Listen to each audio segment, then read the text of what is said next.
Whenever you're ready. Yeah, there you go. I can give you lessons, okay? I will get back to you on that. Okay, all right. Within the Get ready day. to take a ballroom dancing class. I'm kind of excited about that. So. All right, and we are waiting for Mary and Aaron. I believe both plan to be here. So we'll give them a few minutes to jump in. And when we start the special meeting, I won't be doing any announcements. I'm going to leave those to Aaron once we start the study sessions. Once they're here, we'll go into it and move through it, and we'll get into the study session. And one note for everyone, that Emily Richardson, the clerk's office, is here training in as Zoom host. And so she's taking the lead as Zoom host, and I'll be here just as backup. So just want to make sure folks know that. And thank you, Emily. Thank you all. Welcome, Emily. Thanks, Ryan. Thank you. All right, Mary's made it. We are waiting on Aaron.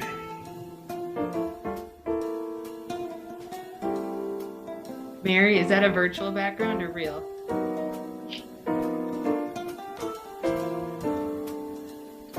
Mary looks frozen. There's Aaron. Right. You never know whether it's virtual or real. Yeah, text Mary. Yeah, she may have to do without video. Yep.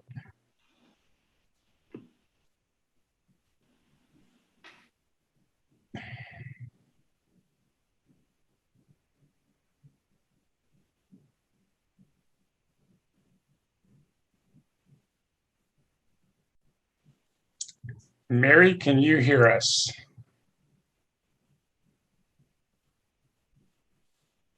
Okay, she can hear us. It looks like, let me do a final count. 1, 2, 3, 4, 5, 6, 7. Here we are. And by my watch, excellent. Ryan, is channel 8 good to go? Yes, channel 8 is good to go. All right, thank you, Emily. Okay, welcome everyone to the Tuesday, August 10th, 2021 special meeting of the Boulder City Council.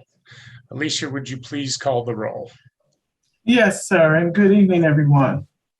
Councilmember Brockett. Present. Friend. Here. Joseph is absent. Nagel. Here. Swetnick. Here. Wallach. Present. Councilmember Yates is absent. And Councilmember Young. Present. Mayor, you should call my name too. I didn't call your name. Mayor Weaver, my apologies. Present. I'm looking at a different list. Thank you. I tried something different today. We won't do that again this next week. All right, so we have a quorum. Excellent, thank you, Alicia.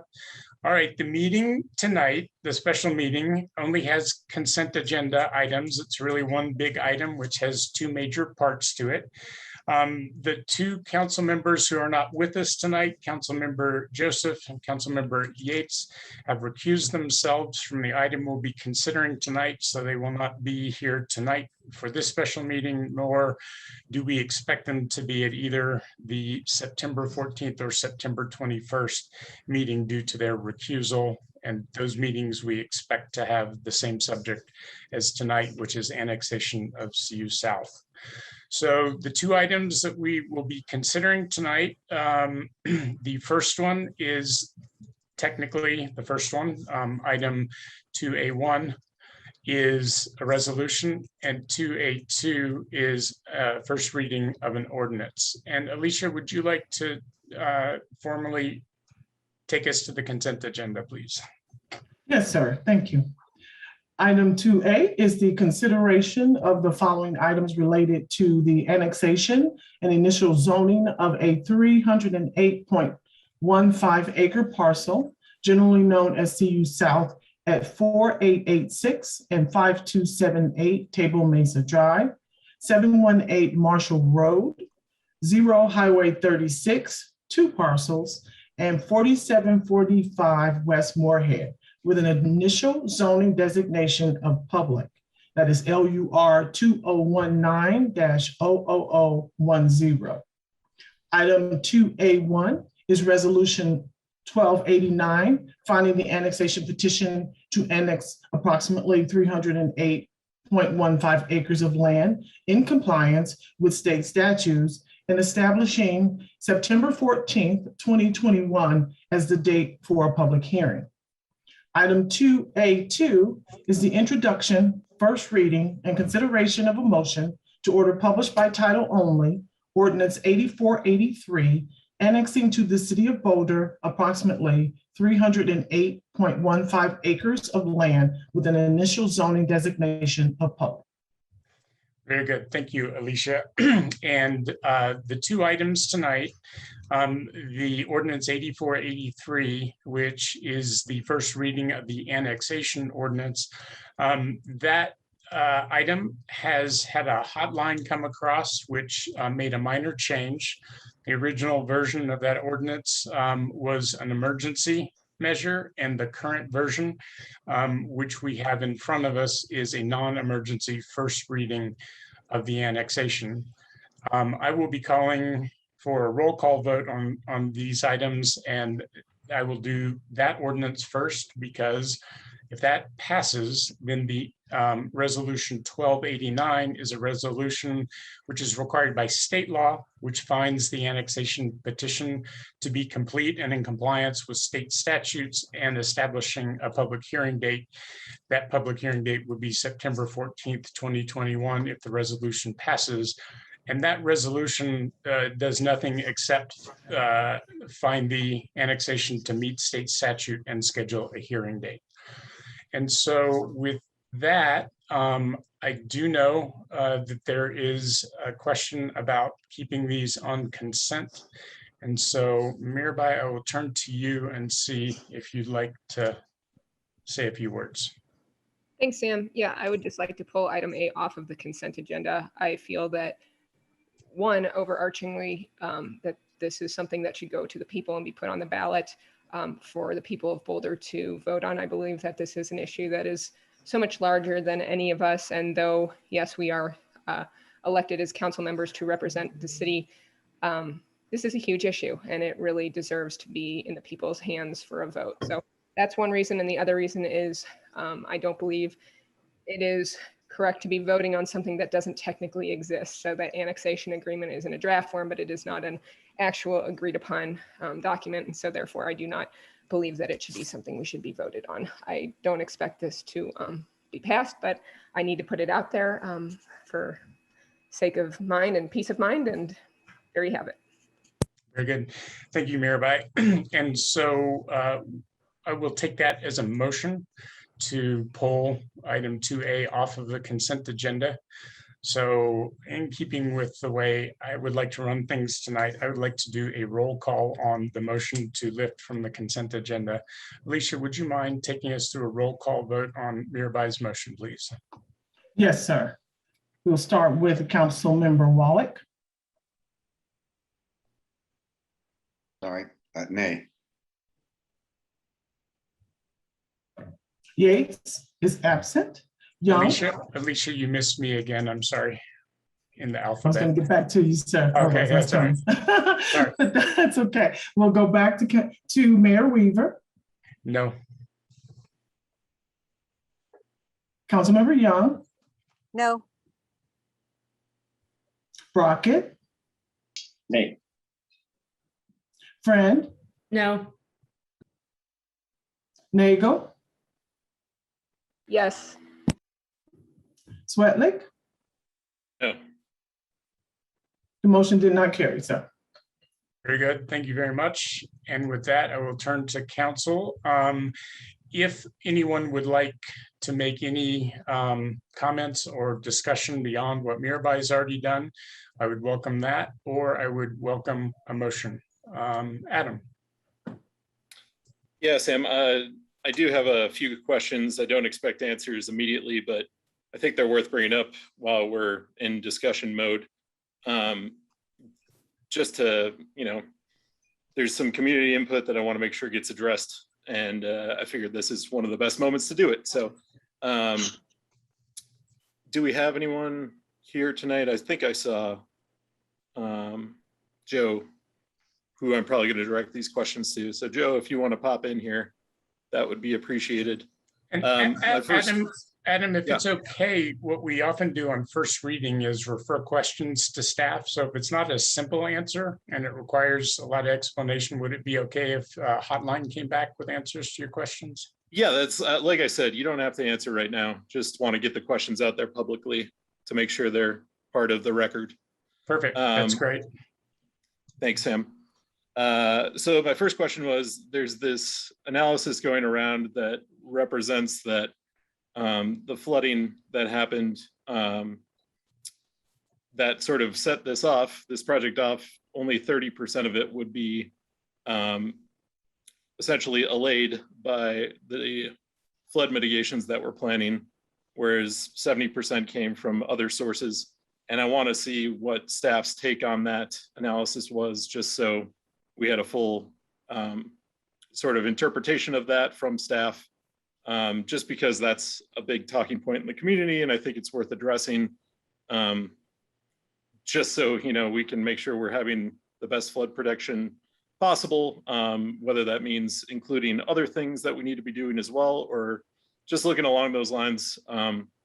Not saying that this project isn't important, I think it is, but I wanted to throw that out there to see if we can sort of answer those questions that are out there in the community. The second point that I think is important is there's some talk in the trip cap about only allowing additional building to happen if the trip cap is met at certain intervals. So say, 25% of the build out happens, then the trip cap should be around 25% of what the total cap should be before the next segment is built. I think that's probably worth having a discussion about at some point, just to make sure we don't allow 100% of the trips when only 25% of the build out is happening. And the last point is just ensuring that there's some questions about the language as to whether or not if one of the governing bodies doesn't allow the flood mitigation to be built, do we in fact have the full rights to de-annex, without CU sort of saying yes to that de-annexation? So is it truly our choice?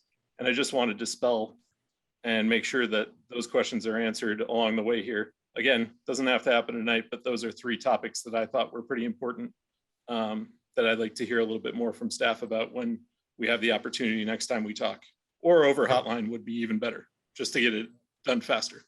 Super. So I captured three questions for staff. It looks like one's for Public Works, one is for our transportation department, and the last one is for planning. So what I captured for Public Works is there's a report, I believe it's the 2014 report on 2013 flood damage, which reports that 30% of the property damage which occurred was related to flooding and not others. So that's one question, a response from Public Works on that. The second question that I heard had to do with trip caps. So how will the trip caps scale with development which occurs on the property? And then the third one was what happens if we don't get our permits and de-annex? Is the de-annexation a complete de-annexation, or what are the terms if we don't get our permits? Did I get the third one right? You did, and I realized there's language in there that says 3 years, and we may ask, I guess the word may is part of the reason that I'm asking about it, because the word may doesn't necessarily signify we have the power to do it. It's with CU's input, we may be allowed to de-annex, I guess is where I'm having to hang up. So it's Got it. Yep. So the certainty about what happens on de-annexation, how can we be sure that we are allowed to de-annex if we do not get our permits? Yep, those are the three. Thank you for summing it up, Sam. Okay, great. I will assume that staff is going to follow up on those with a hotline. I got a thumbs up from Phil, so we will, and from Joe. So staff will get back to you on those, Adam. Thanks for the questions. Yep, thank you. Yep, you bet. Next, I've got Mirabai and then Mary. Mirabai? Thanks, Sam. So yeah, Adam actually hit on the first two questions were exactly what I wanted to bring up. And I think it'd be great to have those answered for the community. My third question is more, it goes to section 42B. And I guess it kind of hits on Adam's, but I just want to clarify because I think he's asking it slightly differently than how I was thinking about it. I would like to know if there's, so in 42B, basically it references that CU will be allowed to offer or to have Parks and Rec as well as renewables built. But if the city does not receive the permits that we are hoping to receive for the flood mitigation, would they still have those sewer and water resources available to them if we do not get the permits? Thank you, Mirabai. Any other questions, Mirabai? I think that covers my three that I had. So thanks. Okay, super. And so staff, I think you probably got that, but the question really relates to disconnection, if there's any connection, and what would CU be allowed to do in that area if they've developed before the annexation. So with that, I'll go. We've got Mary, Mark, and Aaron. Mary? Thanks, Sam. I just wanted to comment on the reason why I voted nay to carry this forward. I have been involved with the CU, the flood mitigation, and therefore the CU South potential for annexation since being on planning board. It goes way back to 2009 when the South Boulder Creek study was approved by planning board. This has been something that has been on the books since the 1990s. And contrary to a lot of what is out there in terms of comments is that this has been a long process. It isn't something that is moving quickly. The other thing that I wanted to just comment is that there was actually some consideration of putting the annexation to the ballot, but that was not possible for precisely the reason that this is a draft agreement. And the reason that there's a draft agreement is because there's a real concerted effort to incorporate community comments and input.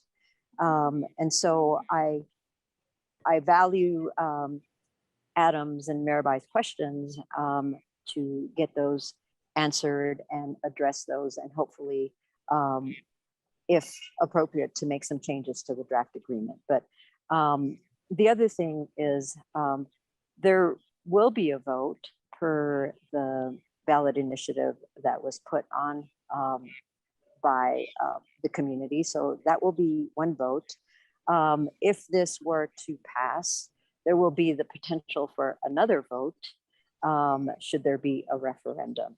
So I just wanted to comment on that I feel that this has not been moving quickly. I feel that this has been on the book since at least about 30 years and moving through in terms of process since at least I've been on planning board. So I just wanted to comment on why I voted no. Thank you. Thank you, Mary. Next, Mark, and then Aaron. Mark. Well, as we are asking questions, as everyone knows, I posted on Hotline on Sunday a number of questions, and I hope staff will be able to respond to those as well in whatever time they think appropriate. And I also want to say that Adam's questions are also well taken and deserve a good response. Thank you, Mark. Aaron. So if it's all right, I'll just go ahead and move the consent agenda, and specifically the version of Ordinance 8483 that was sent out on Hotline this afternoon. Second. Okay, very good. We have a motion and a second. And Alicia, if it's okay with you, given how important this issue is to council and the community, if you could take a roll call vote, please, on the first part of the motion, which is 2A2, which is the ordinance 8483, the version that was sent out on hotline. So the motion and the second were to pass that ordinance. And if you would please take a roll call vote. Yes, sir. Thank you. Councilmember Young, Yes. Rocket, Aye. Friend, Yes. Nagel, No. Sweatlick, Yes. Wallach, Aye. and Weaver. Aye. Mayor, that motion for the item 2A2 is approved. 7 to 1. I believe that would be 6-1. Correct. We have You're right, 7, 6 to 1. 6 to 1. Okay, very Yeah, good. I'm Thanks having very enough. much. Thank you. And so that was the first reading of the ordinance annexing the CU South property into the city. And the second part of the consent agenda tonight is resolution 1289, which finds the annexation petition in compliance with state statutes and sets the date for the public hearing on September 14th, 2021.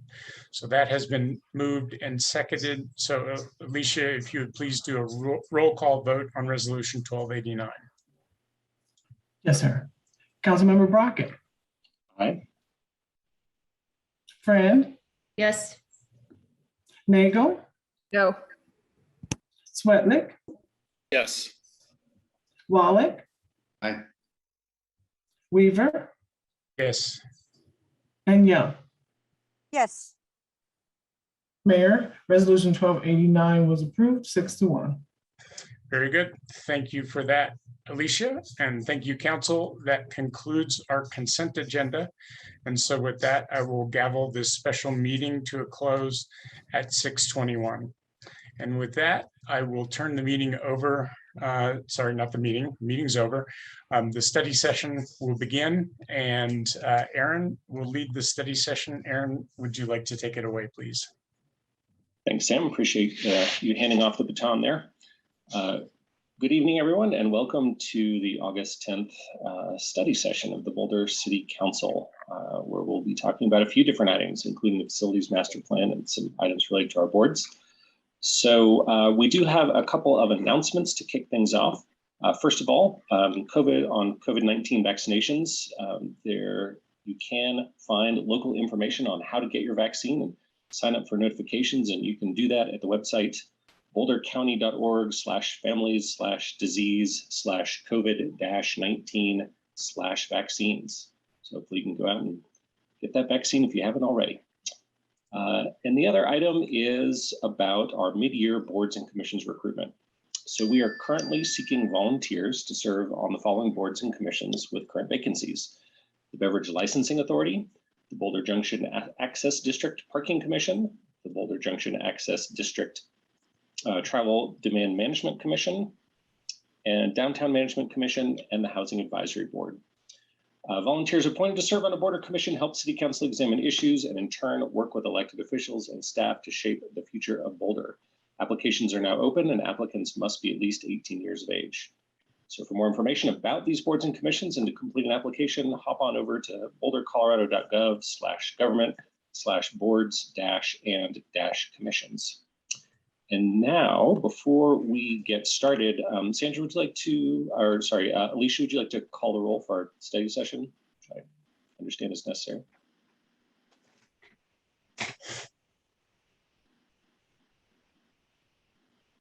My apologies, we never call roll call for a study session. It was a bit of a surprise to me as well, but I got a text saying that it was required. And Okay. Alicia, sorry to interrupt. I just let Emily know that we do have a couple council members looking to get in. So, all right, there you go, Alicia. All right, thank you, sir. Councilmember Brockett, Present. Friend, Here. Mako, Here. Swetlick, Present. Wallach, Present. Weaver, Here. and Young. And oh, sorry, go ahead, Mary. I didn't hear Mary. I believe Mary has left. She was, because of her connectivity issues, she could make the meeting, but not the study session. Back to you, Aaron. But we do need to welcome council members Yates and Joseph here to this study session. So Alicia, you want to check in with them, please? Oh, thank you. Councilmember Joseph Present. Good evening, everyone. and Councilmember Yates. Present. Hello. All right. Well, with that over with, let's dive on into our first item, which is the facilities master plan. Nuria, do you want to get that started for us? Sure. Thank you, Aaron. And, you know, right before this meeting, I was commenting how geekily happy I am that we're going to be talking about facilities. I really think it's so important, and I know it's not as exciting as some other things that we see here, but I think it does two really important things. It really helps us, the city, meet our climate goals in many ways, because that is a lever that we have. But to me, perhaps almost more importantly, is that it really allows us to better recruit and retain staff, because having great workplaces is a tremendous way to show staff how much we value them and to be able to recruit more in. So without more of my geeky giddiness, I will pass it over to Joanna and Michelle to talk through it. Thanks so much and good evening. And we share the geeky excitement. I'm Joanna Crean. I'm the Director of Facilities and Fleet, and I'm joined here tonight by an exceptional group of colleagues who have been contributing to the work that we're going to present this evening. Specifically, I'd like to introduce Michelle Crane, who's our facilities architect, and she'll be presenting. And then we have a number of other team members that are here to help answer some questions, and they include our financial analyst, Raphael Tingley, and Mark Simon, our engineering manager, as well as one of our consultants, Tim Detloff from Amoresco. And as Nuria said, we're really excited to be talking about this for a number of reasons, but one of those is because this is our first ever facilities master plan. And it's truly a culmination of work that's been progressing for several years.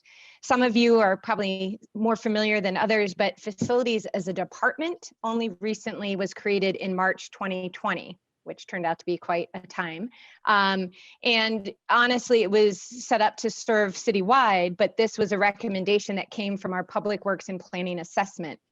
And originally, facilities existed as a small work group within Public Works called FAM, or Facilities and Asset Management. And FAM was created in '94 to manage about a dozen general fund facilities.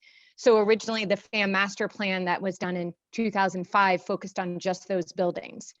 So tonight, the master plan is a fundamental shift in that it's comprehensive, includes all 75 of our city buildings. We're obviously excited and anxious to get your feedback and address questions about the plan as a whole, but also specifically on two proposed key initiatives. One is to maintain all city buildings well, and the other is to consolidate uses. And then we also have a recommendation to further explore a financial strategy to move to consolidation. And obviously, with like similar to other master plans, the CIP and annual budget process are informed by the master plan and the comp plan. And we realize tonight we have a lot of information to share, and we realize that as a result, there may need to be some clarifying questions. So please stop us. But we will stop specifically at the end of our first question about maintain well as a key initiative to get your feedback. And I'll acknowledge that the data we're sharing tonight seems scary. It currently demonstrates that we're not maintaining our buildings well and that we're not on track to meet our climate goals. But the thing we're excited about is the fact that we're also here to present solutions to those problems. And with that cliffhanger, I will turn it over to Michelle Crane to kick us off. Thanks, Joanna. Good evening, Council. It's good to be back here. And I am Michelle Crane, your facilities architect. And as Joanna said, we are very excited to share this master plan and a lot of material that went into the making of this. And it is going to be a lot of information around our current facilities and some challenges. But as Joanna just mentioned, we do have a lot of solutions that we bring here tonight that we're excited to share and really get your feedback on. And so we're excited to be presenting to you now. So with that, I'm going to pull up our presentation.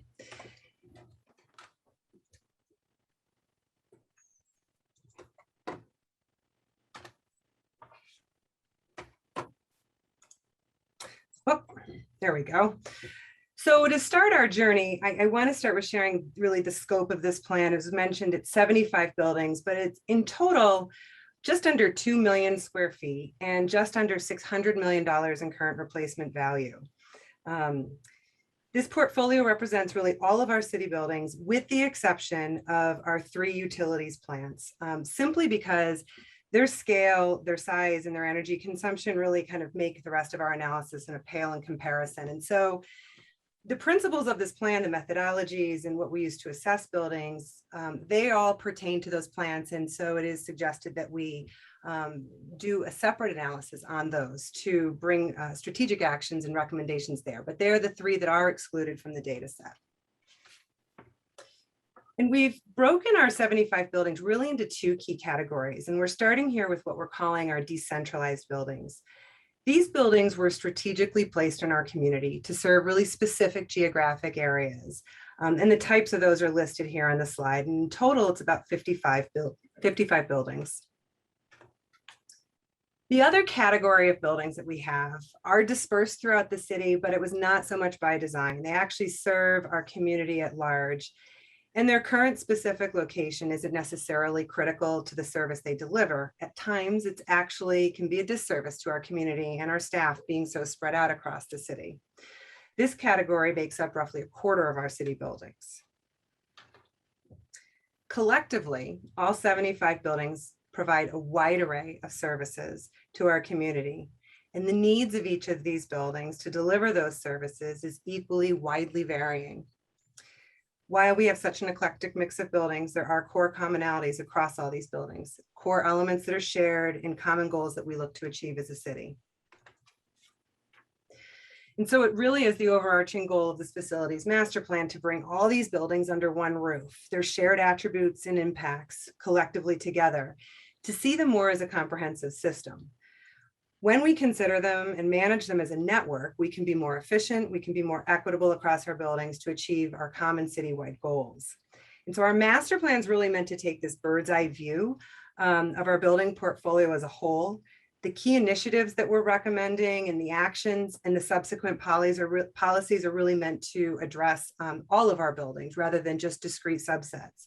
We want to use these high-level standards to help support individual departments carrying out their goals and balance those discrete needs within those departments against the context of our whole building system. This master plan has been informed by kind of years now of independent studies and work and analysis, and a lot of this we will be including in the final appendix of our final master plan. We've also had a multifaceted kind of engagement approach with this plan. So our department specifically has led several engagement activities over the past 5 years, really focused more towards those services now that could be brought together in a centralized way to serve our community. These engagements with both community and staff have provided a pretty clear indication that both those groups would be better served through centralization of a lot of our services. But we also rely entirely on the engagement of our other master plans as it relates to very specific department and building needs, kind of like what you heard, I know, a couple of weeks ago from Parks and Rec. We would not look to replicate those assessments or that engagement with the community, but rather we're really working to collaborate with them to realize their common community goals in buildings. So the purpose of this master plan is to provide a data-driven strategic investment and implementation framework across our citywide portfolio to ensure our environmental sustainability, our social responsibility, and our financial stewardship. These 3 pillars are a lens for our framework, which will guide how we replace our aging infrastructure, how we adapt to a changing environment, and how we transform our buildings to meet these citywide goals. So looking first at that pillar of environmental sustainability specifically. Our buildings and buildings have been key to our survival since the moment we crawled out of caves, and they're really key to our ability to thrive by offering shelter from harsh extremes in our physical world. They really were one of our first resiliency strategies, and long ago we built better in harmony with our natural world. Looking to our future, buildings continue to be essential to our resiliency as we take refuge inside buildings against increasingly poor air quality that we've been experiencing in just the past couple days and heat extremes. We also want to return our building approach to supporting our natural ecology rather than fighting against it. And our public buildings really offer opportunities to decrease disparity in who has access to these healthy, vibrant indoor environments that will protect us now and even more so into our future. So the list on this slide and the others are the key indicators that we looked at to assess our buildings today against these values in our master plan. And as we look toward our future buildings, we want to keep incorporating these sound principles of resiliency and sustainability. When we think about our financial stewardship and good governance in buildings, we are focused on the economical, but we're also looking at that strict functionality of buildings. How our buildings support the needs of those using them and how easy they are to operate and maintain directly impacts bottom line costs. Good buildings are smart, they're connected, they serve discrete needs of various groups, and they're also adaptable and flexible to evolving uses. From a pure cost perspective, buildings are major costly pieces of infrastructure.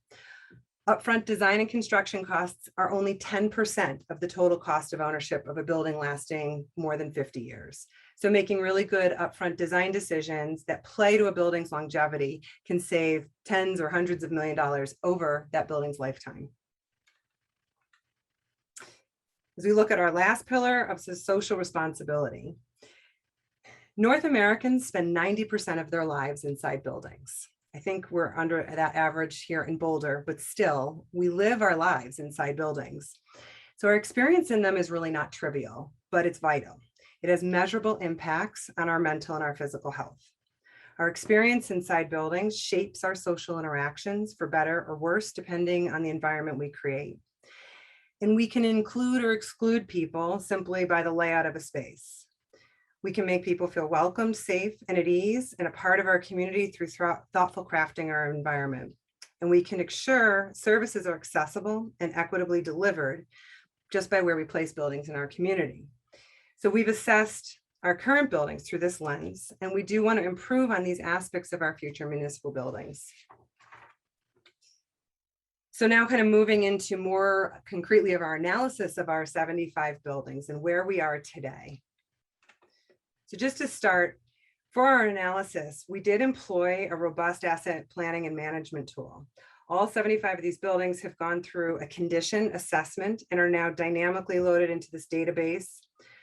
Moving forward, we can provide real-time data, transparent information on our buildings. We can look at the building level, we can look across departments, and as we do in this master plan here, we look at the portfolio across the entire system. And so again, we will include more data and information from this tool in our final master plan document. But diving into our first environmental pillar, we were really focused on carbon. We assessed our buildings portfolio's energy performance and our carbon footprint. And we basically found and concluded that 75% of our emissions come from 25% of our portfolio. Half of those worst offenders are part of our consolidation strategy and could be addressed through that key initiative that we'll talk about in a little bit. The remaining of buildings would be a focus for deep energy retrofits or other actions that could help meet our climate commitment goals. We've completed a lot of projects like the Brenton building renovation and some other work through our energy performance contracting that have really provided a lot of learning and some key conclusions as we've looked at how we solve this problem of meeting our climate goals in our buildings. What it boils down to is across our building portfolio, we need to reduce our energy consumption by greatly improving our building envelopes and then driving down building energy no loads. Once we do that and reduce the loads, we can convert those systems to all electric, so we can eliminate the gas-fired equipment that we have predominantly in our buildings today and minimize that carbon footprint. Those first two efforts will drive down our overall consumption towards zero, but it won't get us all the way there. So that's that last step. We will need to invest in some renewable energy to help close the gap to get us to zero. We do want to make that gap as small as possible because there are really only so many rooftops to go around. So those first two steps are really key before we look to solar or other renewables. It will take deep energy retrofits or new high performing buildings in order to meet these climate goals. But if we do take these measures, deep retrofits or new buildings, we can expect significant progress. So measuring from our 2008 baseline, we have made good progress through our energy performance contracts, but since then we've stagnated and we've actually kind of turned it a little bit in the opposite direction. Through consolidation, we've looked at measuring from our baseline, we could drive down to 65% towards our goal. And then those deep retrofits and those other key buildings could get us 80% of the way there, leaving that last bit of renewables to help drive us to 100%. So now I want to shift to more of our financial analysis of buildings. And big pictures I've mentioned, we spend a lot of money on buildings. It feels like it's an awful lot of money up front when we do a major renovation or we do a new build. But again, in a 30-year building, that's 20%, in the type of buildings that we own and operate, that upfront investment is really only 10% of the total cost of ownership. The real costs are in operations and maintenance over that building's lifetime. And we currently spend 2 times the industry standard on our O&M expenses, and I'll describe that a little bit more in just a few slides. So our key initiative, and really our first key initiative, looks to cut those O&M costs in half and come more in line with industry benchmarks. So I'm going to break this financial analysis down, though, over the next couple of slides by looking at our forecasted capital needs, our facility condition, our unfunded liability, and then revisit this idea of total cost of ownership. So again, having completed the assessment of all of our buildings, we have identified our current renewal and replacement needs so far. In these 75 buildings, that's a cumulative need today in 2021 of $55 million. This pictures on the left show some of these systems that are in need of replacement and renewal. By 2030, that cumulative funding need will grow to $175 million. So those capital needs, those pieces of equipment in buildings, they come at a cost to the building. And so when we look at the cost of renewal, or deferred maintenance, as we call it sometimes, over the total value of the building, this provides us with a facility condition index or score, or FCI for short. This FCI is measured in these 4 bands. So good being green, fair, poor, and critical. A good building is one that has components in it, less than 5% of the building is in need of replacement or renewal compared to the total replacement value.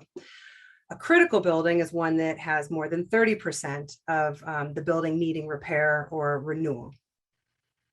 This black line here shows the trajectory of our current building portfolio measured across the whole building portfolio. As that FCI increases, our facilities will experience an increased risk of failure of components, increased operating and maintenance costs, and then negative impacts on our building occupants.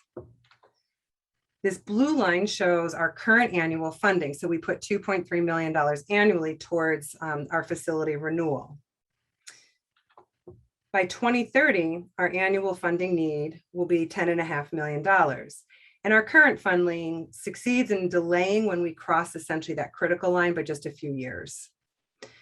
So the industry standard we look to maintain in buildings is a 10% FCI, which is that red dashed line going along the bottom. This acknowledges that we're never going to repair a building such that it's at zero, that there's a certain amount of repair that's always needed in a building. But this is the target across the industry for a good building. Today, as you can see, we are actually on the border between fair and poor. Our building portfolio has been kept in a pretty good range for a couple of key reasons. Over the years, we have had sporadic injections of investments in buildings through bonds or other just specific targeted buildings. We've made improvements. This has led to uneven investment in buildings. So some get fixed while others kind of remain in neglected position, but the portfolio as a whole, when we look at here, benefits from that. The other big thing that's masking where our critical needs are in infrastructure is that we essentially subsidize our capital renewal needs with our operations and maintenance budget. So we keep patching and repairing systems that are long overdue for renewal. And so here's another way to see our FCI in our buildings. So on the left, we have a structural failure that we experienced last year. So these are the kind of critical conditions we see. And we have a lot of mechanical systems that are in severe decline. So pumps, belts, motors, they commonly break. And when they do, we have to shut down affected areas, divert maintenance staff to now a critical condition. We have to order replacement parts. With these long overdue systems, they're really hard to find those replacement parts. Commonly, we have to have them custom made and then expedited in because you can't find them on the market anymore. And so all of this ends up delaying repairs and then areas that we serve customers with. On the other hand, we do have some good condition buildings, and over here is some brand new variable refrigerant flow systems that we've recently installed. These types of systems actually employ something we call predictive maintenance, in that they're self-protecting. It means if something goes wrong, they actually shut themselves down and they send a proactive message to us before malfunction actually causes collateral damage. So they actually kind of call for help, if you will, long before we actually see a lot of issues going on in the rest of the building. So now all this translates into an unfunded liability or compounding cumulative funding needs in our buildings, which is also, again, kind of equivalent to our risk of failure. This light blue area is our growing total unfunded liability. Our current $2.3 million a year reduces this slightly. But again, by 2030, we will still have a $95 million unfunded liability gap as measured against that 10% FCI target. So now kind of coming back to this idea of a total cost of ownership. The average age of our building portfolio is 47 years. And so we have a lot of systems and equipment that are now long overdue for renewal. If we maintain these current practices and kind of status quo and what we're doing right now, we can expect to continue to see our operations and maintenance costs increasing. We can see more and more systems coming due for renewal, and the gap growing between what we fund and what the renewal needs actually are. And this essentially results in our increasing risk in our systems and components failing. So we are starting to head up this pretty steep curve of total cost of ownership. And then we looked at our current buildings. So all those really basic kind of fundamental infrastructure repairs, and looked at them against also what our buildings provide from a qualitative standpoint to our community and its staff. And what we find is that by a lot of them, they are not accessible, they're not welcoming, and they don't overall provide that good experience that we talked about as being important. So, and our level of investment in our buildings, again, has been a bit unequitable. So bringing all of our buildings to similar standards would likely be pretty cost prohibitive. So the current state, or a summary of where we find our buildings today, is we have increasing funding needs to operate and maintain them as they are, and yet keeping them as they are will not meet our climate and our social values. So I know that what I just presented kind of feels dire in our building portfolio, but we actually believe that this presents an opportunity to turn these risks into a reward and leverage our funding deficits to help build new.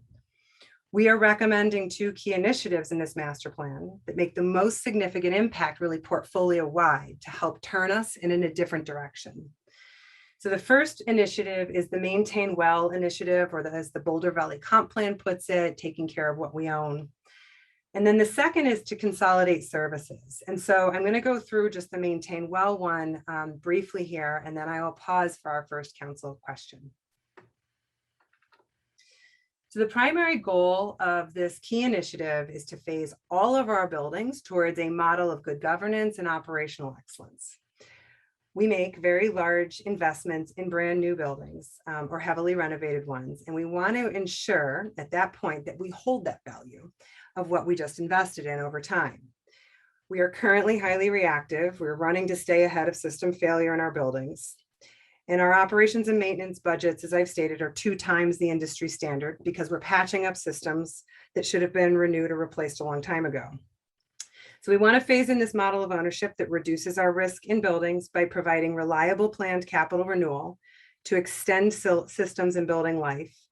And this lowers our total costs of owning our assets. But we will need to make capital investments in order to get onto this path. However, again, once we do that, we don't want to afford, or we can't afford to let them slip away from us again. So I'm just going to illustrate this point and use the example of the Brenton building, where we recently made a major renovation. We spent $8 million renovating that building. We achieved a lot of great things. It's our first all-electric building. It's near net zero, and it now provides a really great experience for our staff and our community. We completely replaced the mechanical systems. So we removed all of the existing systems that were gas-fired equipment, and we replaced them with these VRF units that you now see here on the roof. These are currently brand new, and they require very little maintenance right now. And they also employ that predictive maintenance, so that call for help I talked about earlier. But this asset will decline over time. Roughly in 15 years, we can expect to need to replace these units. And as that asset declines, the maintenance costs to keep it kind of going as little parts and pieces start to fail will start to increase. There is this inflection point, which is an opportune time to inject capital and replace systems before they become really troublesome. And that capital expense that we spend to replace the system drives those maintenance costs back down towards zero.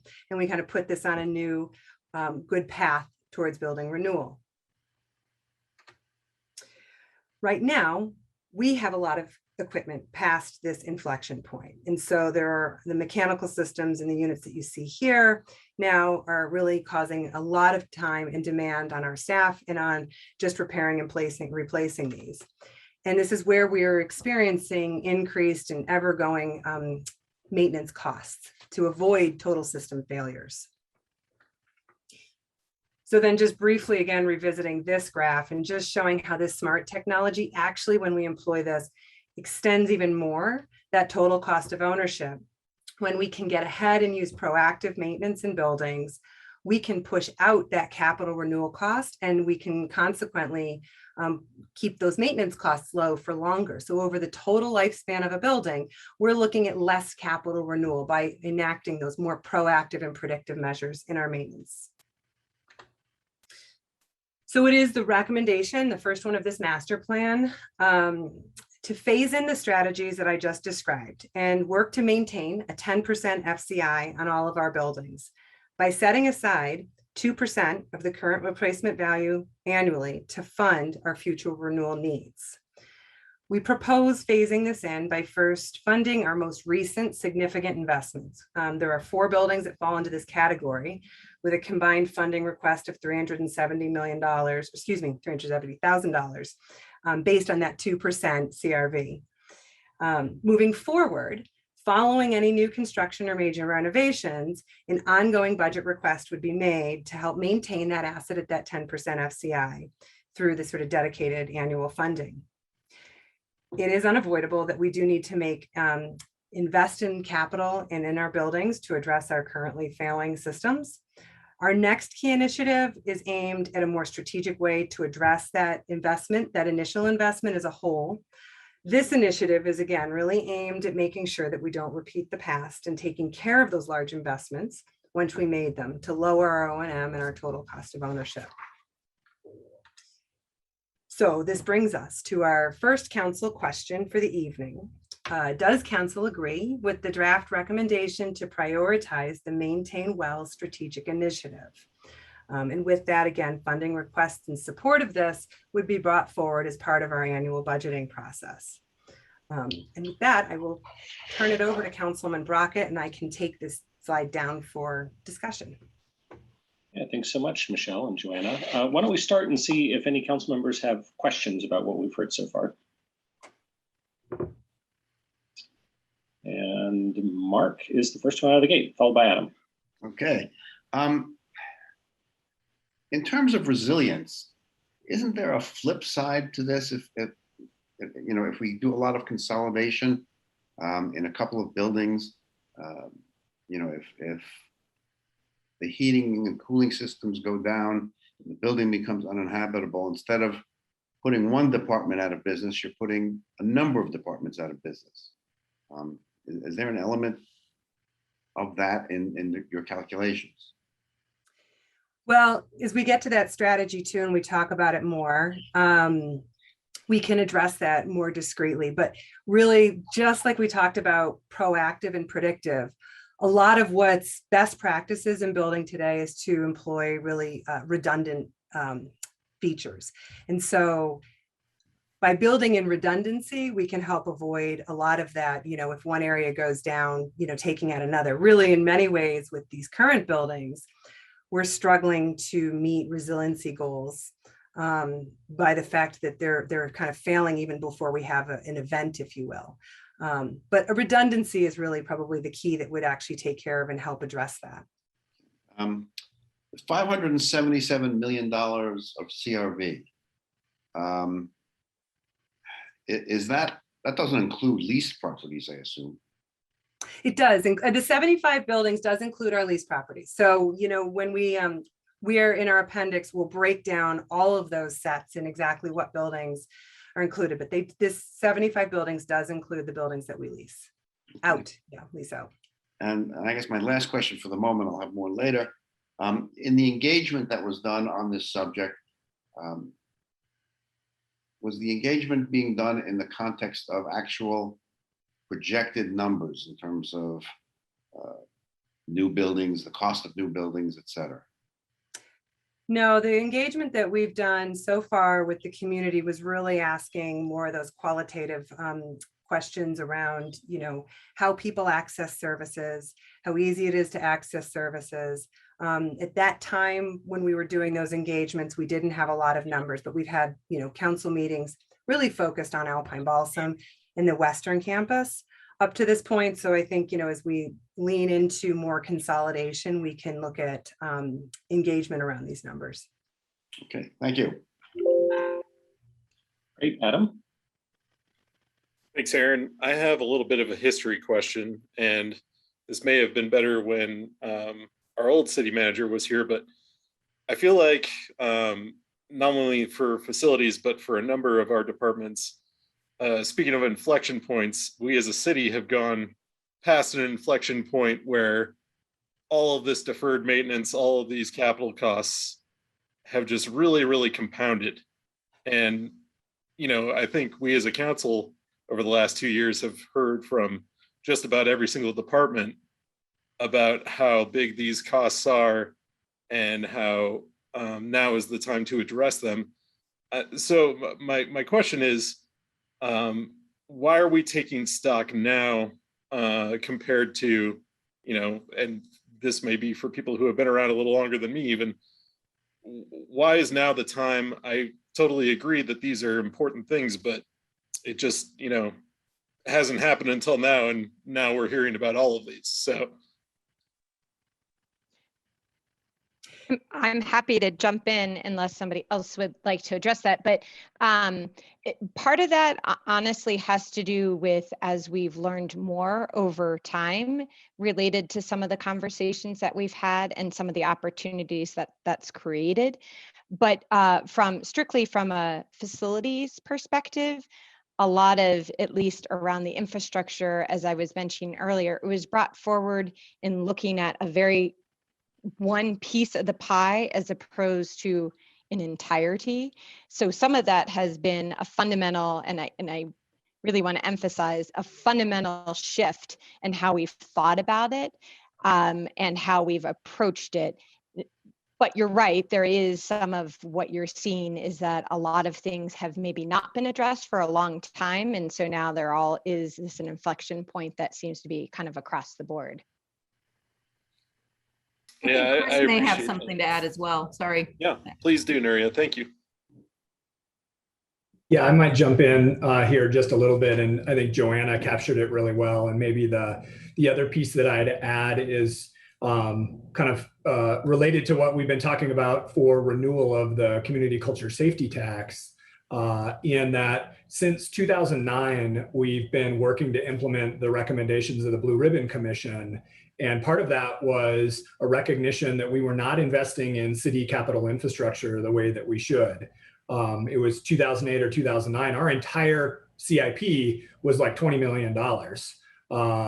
And if you look at it today, it looks very different than that. And part of that is the recognition that it's the responsibility of us as a local government to invest in the infrastructure to support our community. And so we've been slowly working on those and prioritizing those. And I think this is the next strategic step in that of now let's look at our entire building portfolio as a whole. And how do we start to invest in that as a true portfolio and enterprise rather than, as Joanna said, a little piece here and a little piece there. So I think that's why you're kind of seeing it now. It's big numbers, but I think it's just the next step in what has been really a decades long strategy of investing better in our capital infrastructure. Thank you both for those answers. I'll have a little feedback along when Sam asks us the question for real. Yep. Sam, you have a comment or a question? I don't have questions. I've got a comment when we're ready. Okay. Yeah. So, council members, if you want to switch over to feedback on the proposed maintain well objective. Great. Sam and then Adam. Super. So I'll start by answering the question. Yes, I think maintain well is a very good idea. I just want to provide my perspective on the answer to Adam's question. When I got on council, we were made aware that the buildings across just to the south of the municipal building, the New Britain building, and the one I always forget, those two major facilities were in the 100-year floodplain in the high hazard zone, and were going to have to be removed. And so one thing that's become clear is that those buildings had to go away, and we couldn't do much in the way of renovation because of our own rules about renovating buildings in the floodplain. And then Alpine Balsam came along, right? And in Alpine Balsam, we got the new Brenton building, we did the renovation there. And I think that's been a pretty significant shift in perspective. Two very old core buildings have to be taken down and can't be maintained anymore. And we bought this property for many reasons, one of which was to be able to do this kind of centralized facility and consolidation. So I think, we just happen to be having this conversation, not only at a time when the focus on maintenance has gotten better and the understanding of what we have to do for building energy consumption has gotten better, as you've heard, but I also think it just happens to be at this time that we need to make a major transition in our facilities. So that's just one point. I just want to make a few more comments having to do with maintenance. I love the new heat pumps or refrigeration units, the air conditioning units that you've got. And, those are going to be key parts of how we hit our climate goals. Building efficiency is going to be one huge thing that has to play hand in hand with renewables. And I think if you don't maintain well, even if you do buy good new equipment and you don't put the money into maintaining it, then you end up not only paying more money later, but not having hit your climate goals on the way. And so the whole reason that you did it in the first place can be sabotaged if you don't do the maintenance that's required. And so generally speaking, I think it is a key element that we've been missing a little bit. And so I think I'm glad we're doing a facilities master plan because you have to address all these questions. So I love hearing that we've got a all electric building because that's a direction that we need to pilot and lead on, because we're going to be asking all the other businesses in our community who own big buildings to do the same thing. And if we can't do it and we don't understand the problems, there's very little way that we can, with a straight face required of others. So I think it's great that we are going to all electric buildings. It's a key strategy in being able to hit our climate goals. And I love the analysis that's been done on climate. I think it puts a clear point on why we need to do this if we are going to hit our climate goals. And then I just had a suggestion. I thought I'd throw it out here. which is we're developing a lot of expertise. I mean, we have incredible expertise in our climate initiatives department, and some of it focuses right on building energy efficiency, and large buildings and large industrial users are some of the most important folks we have to address. So my idea is, as we learn this, kind of all the lessons that we're learning and make our plans, we're going to be doing it in many cases for large buildings. I wonder if there's the possibility of convening other major building operators in town and sharing best practices with them. It's only a half dozen or a dozen, other institutions that have the scale that we do in the city of Boulder. It seems to me like there's a great possibility for bringing everyone up to what each other's learning as we do it. And that's all I've got. Thanks, Aaron. Thanks, Sam. Adam, Rachel, and then I'll call myself. Thanks, Aaron. And sorry, I forgot you're leading the meeting, not Sam. So my feedback is definitely yes. And the feedback I'd want to give to both staff and future council is, at the start of this council, we kind of made this decision to have a fundamental shift as to open space acquisition and switch to maintenance. And I think that is just as important in an area like facilities. So, it's pretty clear we're having trouble maintaining even what we have at this point. So when we're going forward with new projects, we shouldn't be frivolous in what we're trying to accomplish. And even if we may be providing a new community asset, every asset we build ends up being a liability in the long term. So it's time to really make that same fundamental shift in our thinking about facility acquisition. Obviously, if we're just building something new to consolidate, that makes a whole lot of sense, but really reining in where we spend to make sure that everything we have now is continually viable in the future.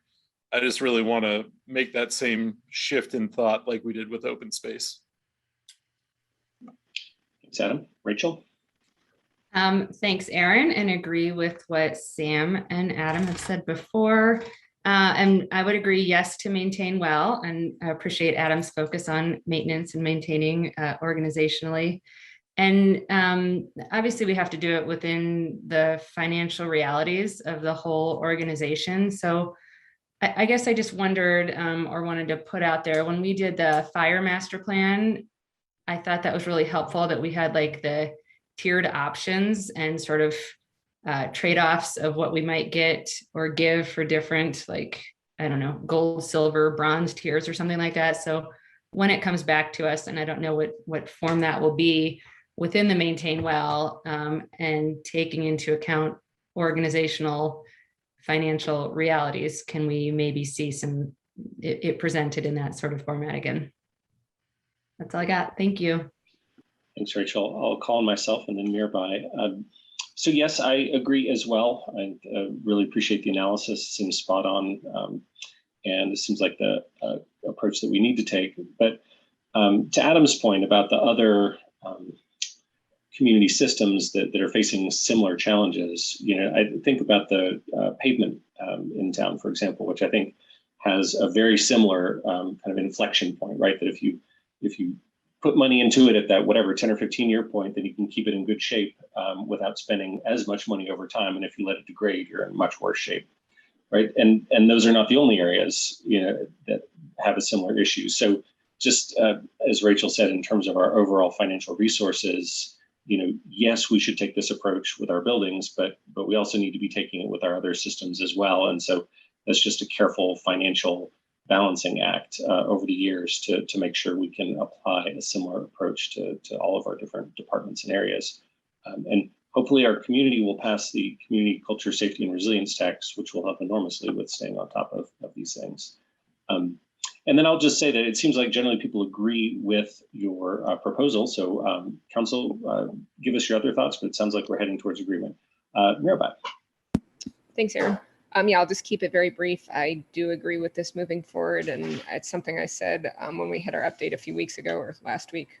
I believe that taking care of what we have is one of the most important things, and people do it far too infrequently these days, and that's why you can go and buy $5 cheap plastic crap that is hogging up our environment and our world. So by taking care of our big assets and maintaining them, hopefully not only will it help the environment, but help the longevity and the budget in the long run. So strongly support what you're doing, and thanks for putting the effort in.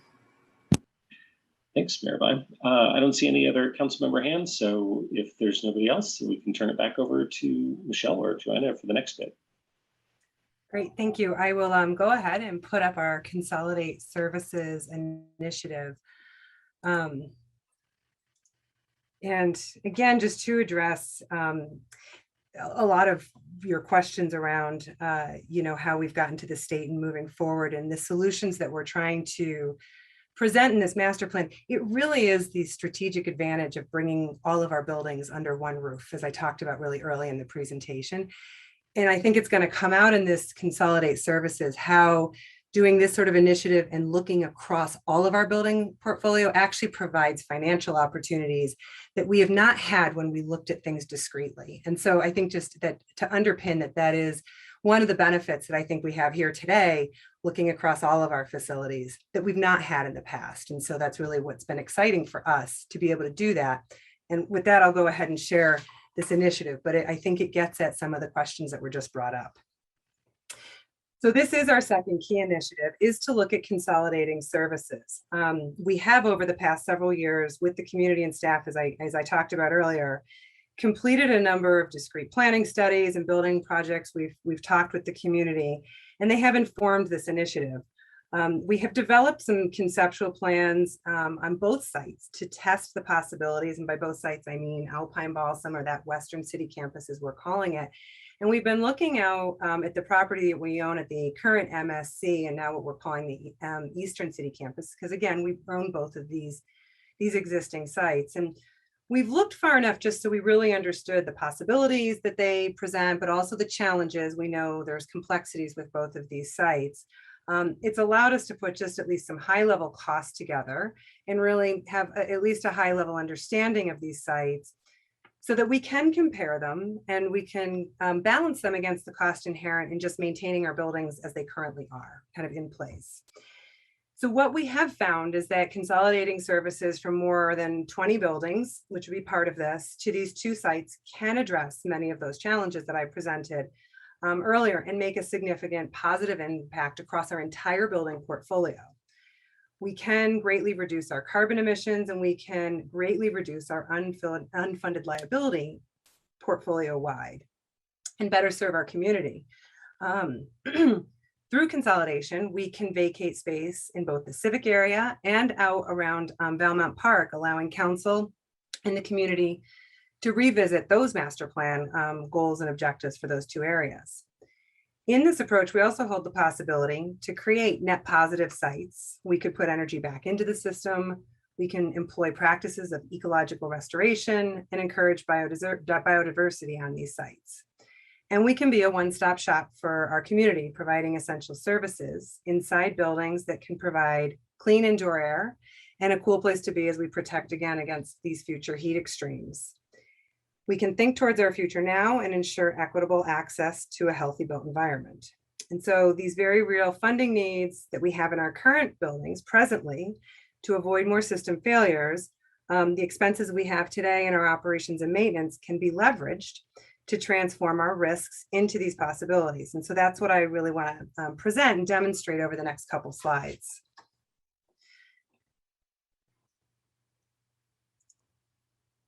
Okay, so just boiling it down really simply with consolidation, when we consolidate, we can be more efficient with how we use space. So we replicate lots of spaces, lobbies, and bathrooms when they're dispersed all over these many buildings throughout the city. We could likely reduce our square footage needs by roughly a third, which is space that we don't need to heat, cool, and maintain. This helps us drive our carbon use down to zero.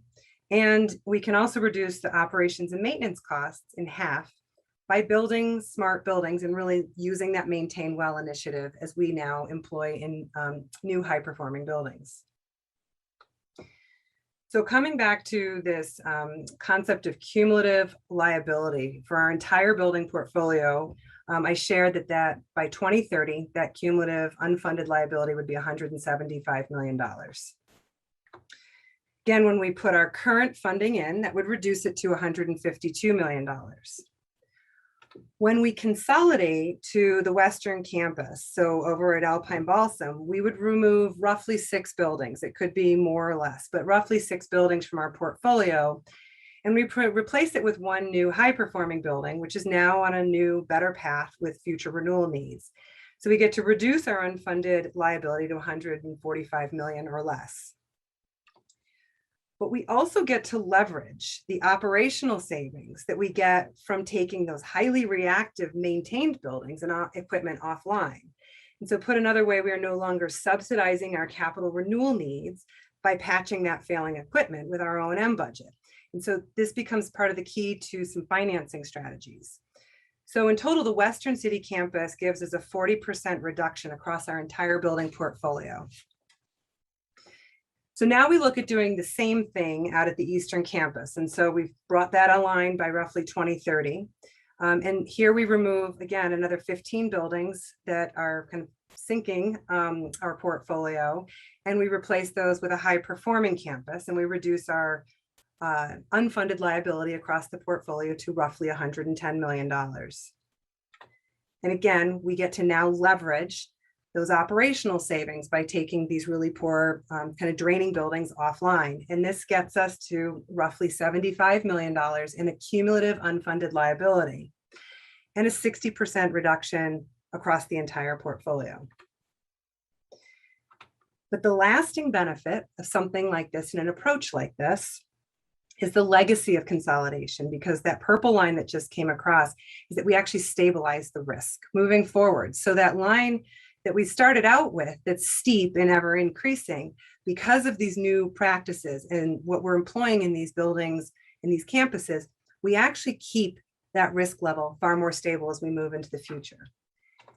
And when we put that now, that 10% FCI target into this gap, the gap that was $95 million across our entire portfolio is probably less than $20 million.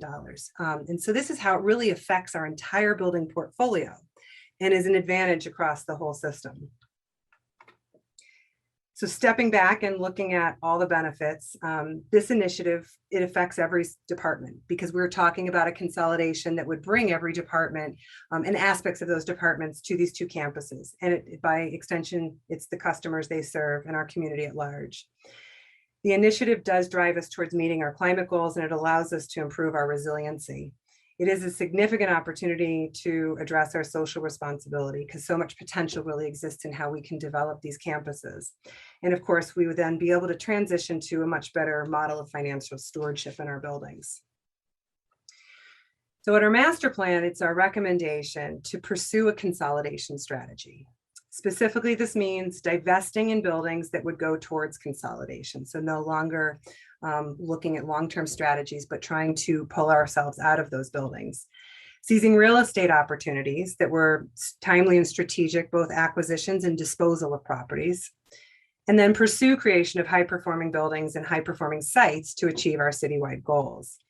So we have this council question that's going to be coming up in a minute, if council agrees with our draft recommendation to prioritize consolidating services in the strategic initiative. But I do want to first talk about some of the ways we've looked at funding approaches before to pursue this initiative before we get to our council questions. So revisiting this total cost of ownership curve, this red line is, again, what our current trajectory of our portfolio is. And that purple is these increasing operations and maintenance costs that we will see as our portfolio ages. So this graph on the left shows an approach of consolidating by 2030, which is kind of what we call our Act Now approach. It's you know, a likely time frame if we really moved quickly and looking to move to achieve our climate goals. The steps in that graph are the upfront construction costs for the West Campus, and then those costs that would be relative to the East Campus. And then our current total cost of ownership path is superimposed on there. Where these lines cross is where we would expect to see a return on investment. And in this scenario, it's within 30 years. And we've run this a number of ways, but it comes out to roughly within 30 years. And this is key as we look at the next approach and we think about different ways that this becomes financeable. So in this scenario, we looked at a more staggered approach. So what is the option to, kind of consolidate over more time and sort of not invest all at once up front? And so we do still show consolidation at Alpine Balsam as planned by 2025, but here we've pushed out development to an eastern campus more by 2050, but it could be any kind of incremental approach up to there. It's just for our analysis here. With this approach, we do risk high impacts of construction escalation. So I think everybody knows how our construction markets are escalating. And so when we delay, that is a big risk. And that's why one of the reasons you see that really steep curve or that steep jump when we push our construction out is we have to assume the costs of construction escalation. But we also risk that our current buildings aren't going to last that long. And so we will essentially have to spend money twice. We will have to make systems renewal in those existing buildings while they're waiting for replacement. So when we look at a return on investment where those lines cross here, it is at best 55 years. And it doesn't include what we would have to invest in those current buildings that would need renewal during this time span. So kind of boiling these two down, we have these two ways to look at funding consolidation in this consolidation approach. If we move quickly and we strive to meet our climate goals and our social values by 2030, the real opportunity that we see here is in that return on investment potential. This type of ROI opens doors to more financing options than the prolonged approach would. So packaging consolidation more as one project, it would be phased out even in that scenario, but still packaged as one project is more enticing to outside investors. And programs like EPC, there are programs beyond that, like infrastructure as a service, and just others who actually would help come and leverage funding towards this sort of model with this type of ROI. And so this could help us realize our goal. When we look at the prolonged consolidation, those choices start to diminish and our areas of savings potential in this faster approach actually become our liability or our risk with this more prolonged approach. We risk spending money twice. We risk also that construction escalation cost. And it may be a little less enticing to actually find investors in this type of project. So our second question to council is really about if you support staff further exploring a financial strategy. If council supports the first recommendation to consolidate services, we would proceed with planning work that takes a more holistic view of consolidation across these two sites rather than just looking at the Western campus in isolation. And this master programming approach would help lay the foundation for us to overlay a financial analysis, a more detailed financial analysis. And so then we could explore in detail the financial tools available to develop by 2030 and contrast that with staggering out consolidation over more years or decades. So our first question to council around consolidation is, does council agree with the draft recommendation to prioritize consolidate services, that strategic initiative? And then the second question is, does council support an action item to further explore a financial strategy to achieve that consolidation initiative? We would look to do that after master plan adoption, but would want to prioritize looking at that financial strategy then. And so with that, I will turn that back over to Councilman Brockett, and I can take this down if we don't need the questions up. Sure. All right, let's start with questions for staff. I've got Bob, then Mark, then Sam. Great, thanks. Thanks, Aaron. Thanks, Michelle and Joanna. That was great. Really two questions. One, Michelle, you touched on this briefly, but I'd like to hear you talk a little bit more about consolidation as it relates to use of office space. I realize that we have a lot of city facilities that are location specific, like the rec centers and libraries, and some are geographically dispersed by necessity, like fire stations. But we do have a lot of office space. And as you're looking to consolidate into these two areas, will you also be looking to reduce the amount of office space based upon the learnings that we've had over the last year and a half? Yeah, absolutely. So I feel like as challenging as the pandemic has been for facilities, it's been some serendipitous timing for us to really leverage really what we're learning around hybrid work towards that further consolidation. And because we're all still working actually remote and we haven't really come back in a hybrid model, it's hard to know exactly what that space savings would be, but I can almost guarantee that there will be space savings. It's a big thing that actually detracted us last year in facilities is to work on how we come back and how we maintain our buildings and do new things. And so we are doing some new things in buildings today to help support a hybrid work model. And it's really with the idea that we can learn into that and program buildings for our future and well into our future that use that hybrid model. So when we come to the office, we're coming for the things we need to do. We need to be with each other. We need to collaborate. We really do our best work in person and together. But we also learned that people are pretty efficient and effective in their focused work when they can be allowed to do that in different environments like home or other places. And so I absolutely think that that will further contribute to our being able to be really efficient with our space and actually provide better amenity in our space, but reduced square footage. Great, thanks, Michelle. I look forward to hearing more about that. And then the second question really relates to your second question of us about the financial funding or strategy around this. So I get the physical consolidation and the advantages of that and the advantages of moving more quickly rather than more slowly. But then there's going to be like a price tag, right? There's going to be an amount of money that we're going to have to spend. And I'm not looking for that amount of money because I know you don't know yet, but I'm really looking for kind of a source of funding. In other words, one source of funding could be to dip into the infrastructure tax that we're about to present to the voters. That may not be appropriate. Maybe it's not the right amount of money, or maybe the timing doesn't work. But what do you see as the, because I assume this is talking tens of millions of dollars, maybe even low hundreds of millions of dollars. And so I guess I'm kind of curious about, as you guys think about this and why this makes sense financially, where that money is going to come from. Do you see a bond issue backed up by a tax, or what's the kind of early thinking about where the money is going to come from?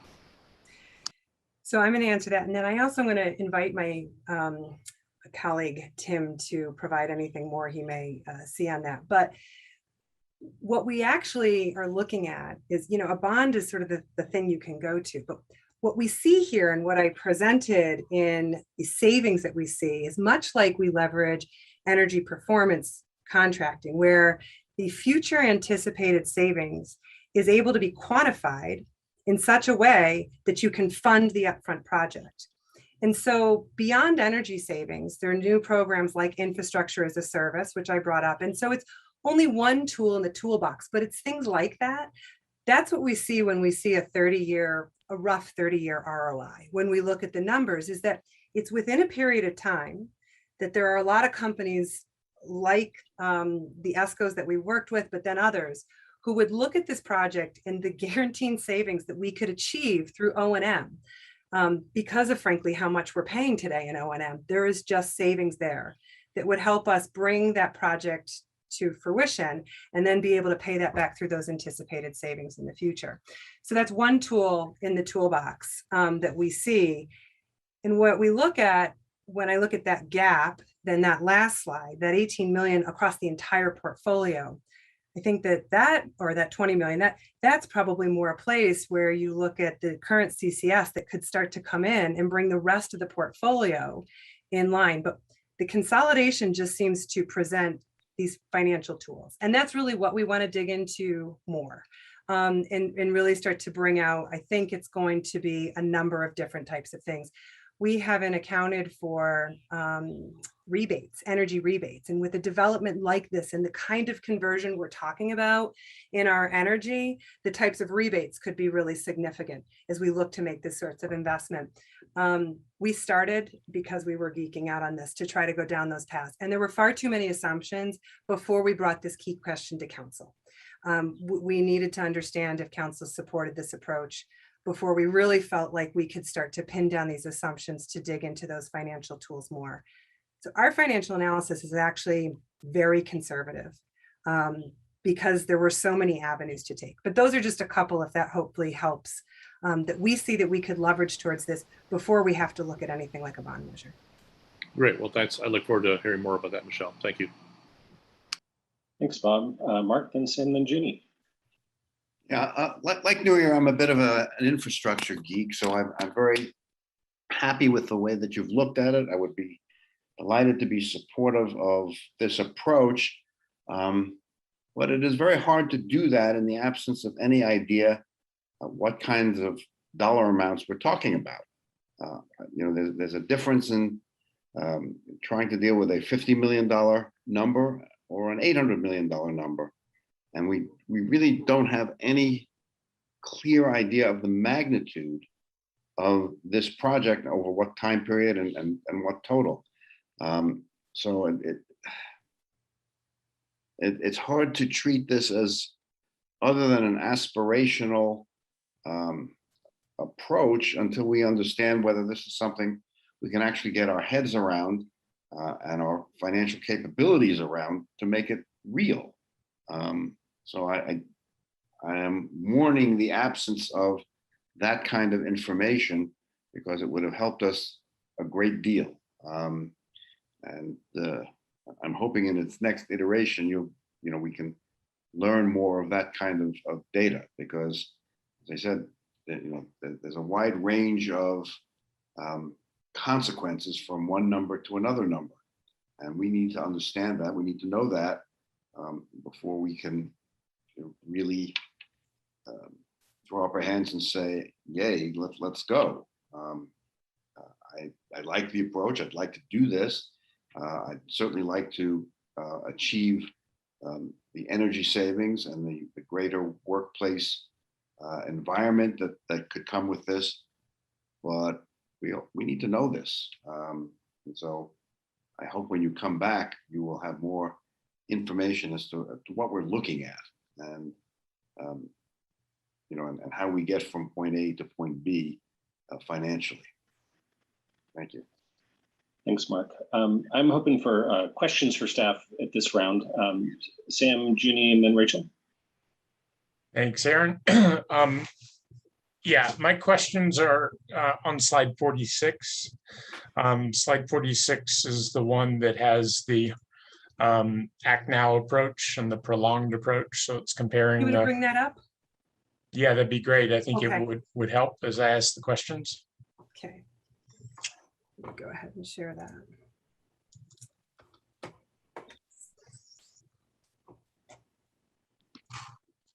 So this slide here. Look, hang on one moment. Let's see. Yep, that slide there. So my question was really about the orders of magnitude that you show for the jumps, because I'm just going to look at the East Campus jump here because that's the most pronounced one on both sides. It's about $300 million in the left slide and about $500 million in the right slide. That's an enormous amount of money. Are these just illustrative, or are you thinking that we're going to have a $300 million expenditure for an East Campus consolidation? Our East Campus consolidation is in the hundreds of millions. It's in the scale of our unfunded liability. And so we presented, we've got that 175 unfunded liability. The East Campus is more than $100 million when we look at the rough numbers. That's exactly what we want to continue to dig into to show that.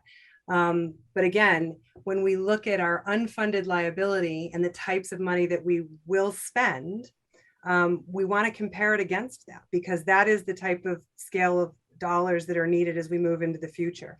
But these are accurate reflections of our analysis right now. And so I think to Mark's point as well, what we are asking as part of the master plan and this high level is, does council support the approach, recognizing that there is a lot to dig into and look at to ground these, but these are the magnitudes that we're talking about, both with spend on our current portfolio as we move into the future, as well as what it takes to develop a new campus and then reduce that spend in the future.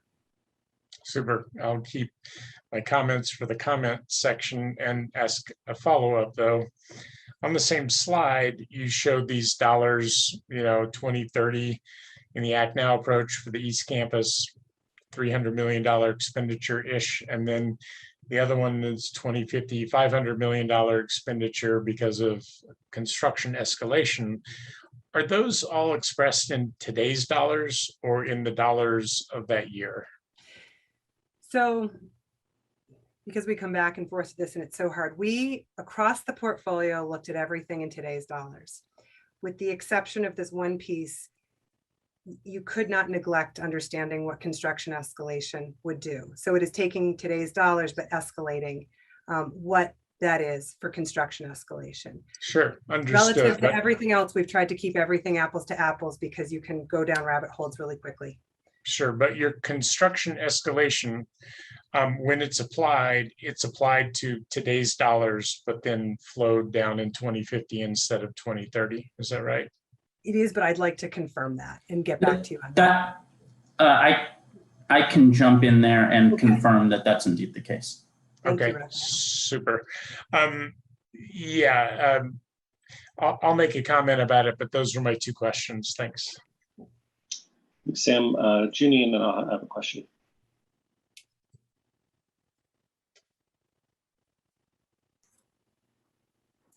Thank you, Aaron. I have a question about slide 42. And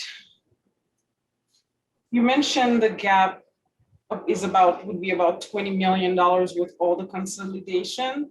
So I'm wondering if also, I see in the slide as well that you're mentioning the online services. So I'm wondering is also that includes online services as part of that consolidation in looking at the number as $20 million.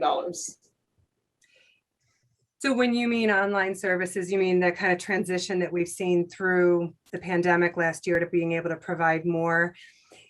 Yes. It's baked into this analysis that we've taken some conservative credit. We know that there's space consolidation or space efficiency. If we didn't look at hybrid work and online work, we know there's efficiency when we just put things in one building and we don't replicate services and things, core building services. We have taken a little extra credit in this model for hybrid work, not knowing exactly where we're going to land, but it is included in this model. Yes. Okay, thank you. And also, I think it was mentioned earlier, I was wondering with the saving or at least the gap between the different unfunded needs, and I'm wondering as far as what will happen to the buildings that are currently being used, and is the saving based on, I suppose, the building that we are renting now as opposed to when things are consolidated?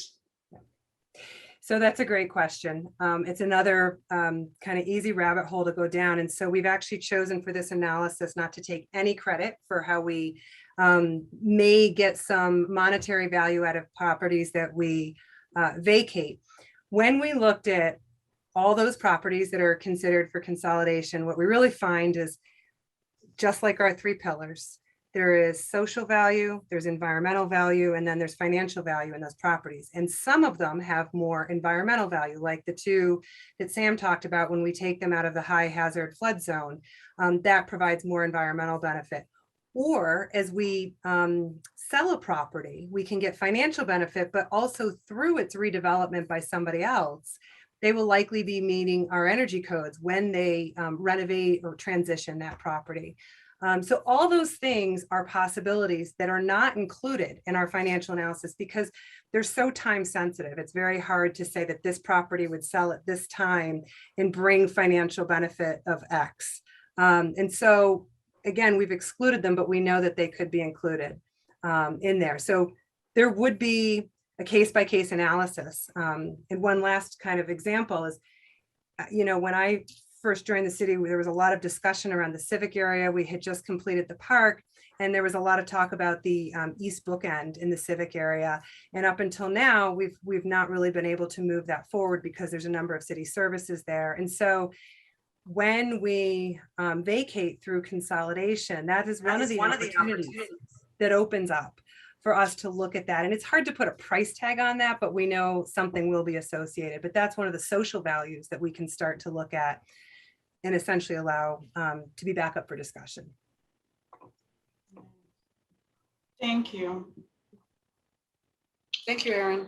Okay, thanks, Jeannie. Actually, while you can bring that presentation back up, my first question was slide 34.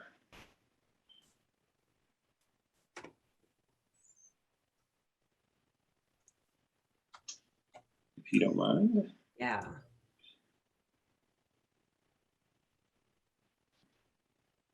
Just taking a moment there. Yeah, there we go. Okay.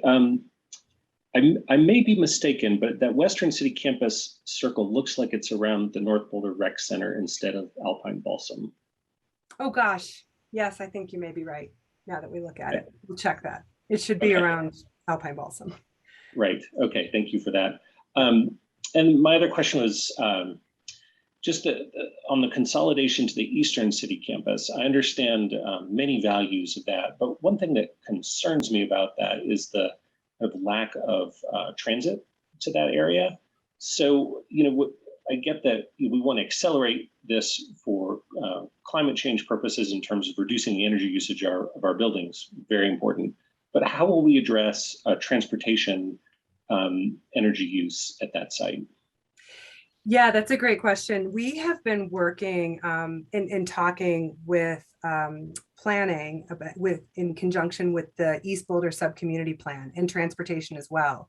And so we've talked with them about this potential. And so some of the things I know that they have brought up are additional bus lines that would actually go down here. But then I think that is part of the collaboration that we do across departments is to start to address those types of issues. But I kind of close coordination with that effort to address those kinds of needs. When we looked at the master plan and you think about the potential build out in the master plan for Valmont Park, I know that they were starting to look at, transportation was looking at just increased need and access to those sites. And so we would want to look at it in that context and address that and bring more access to the site. Thanks for that. I guess just one quick request would be that in the final version of the master plan, if that could be addressed explicitly in the plan, I'd appreciate it. Absolutely. Great. So now we're not seeing any other questions from council. We have questions for council about the consolidation initiative and the investigation of funding strategies. And Michelle, I think you can probably take the presentation down now. Take it down, sure. Council can answer these questions. Who would like to go first? Aaron, before we jump in, can I just respond to one comment that was, or question that was just raised? So I know Mark had mentioned wanting to, the absence, I guess, of dollar amounts before being able to move forward. I just wanted to clarify, in case perhaps it was missed, that as Michelle mentioned, we aren't planning to come back with that level of detail until we have heard from council this evening. So I just wanted to set expectations so we didn't get confused and we weren't going to be bringing that level of cost detail into the master plan in its final form.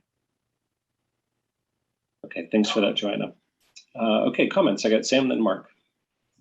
Super. I guess I'll start by saying 3 cheers for systems thinking. I think this is a really good example of kind of integrative thinking across, not only we got lots of buildings, we have to think about, can we, reduce the number of buildings and bring people together, but then what savings do we get when we do those kinds of consolidations, and how do those savings play out over time?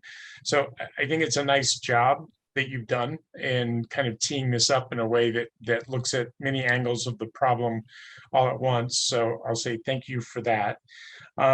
And so generally speaking, I think you should pursue the kind of framework that you're talking about for, like, when you do each campus, how much it costs, what the savings are, what that looks like for payback. And, we think very differently. We think like school systems about our buildings and our systems, which are intended to last decades. And so returns that are also in the scale of 1 or 2 decades are to be expected when we're doing things like that. So I think it looks to me like it's really well set up as a way to have a conversation about what to do next. And I think consolidation makes a ton of sense. Just to kind of raise Aaron's point about the East Campus, I think it's a complicated question he asked, but an important one, because it could be shorter for many people who are traveling to get to the East Campus than to the West Campus. So another thing to think about is like what services that are in person would be better duplicated, like what'll get a lot of traffic. And if a service gets a lot of traffic, you might want to have one instance on each campus or something like that, specifically for what Aaron was talking about with the East Campus. So I think that's an element to add in. I know it's complicated, but you're already doing some pretty complicated systems work here. And the only other comment is kind of the one I asked about the big jumps.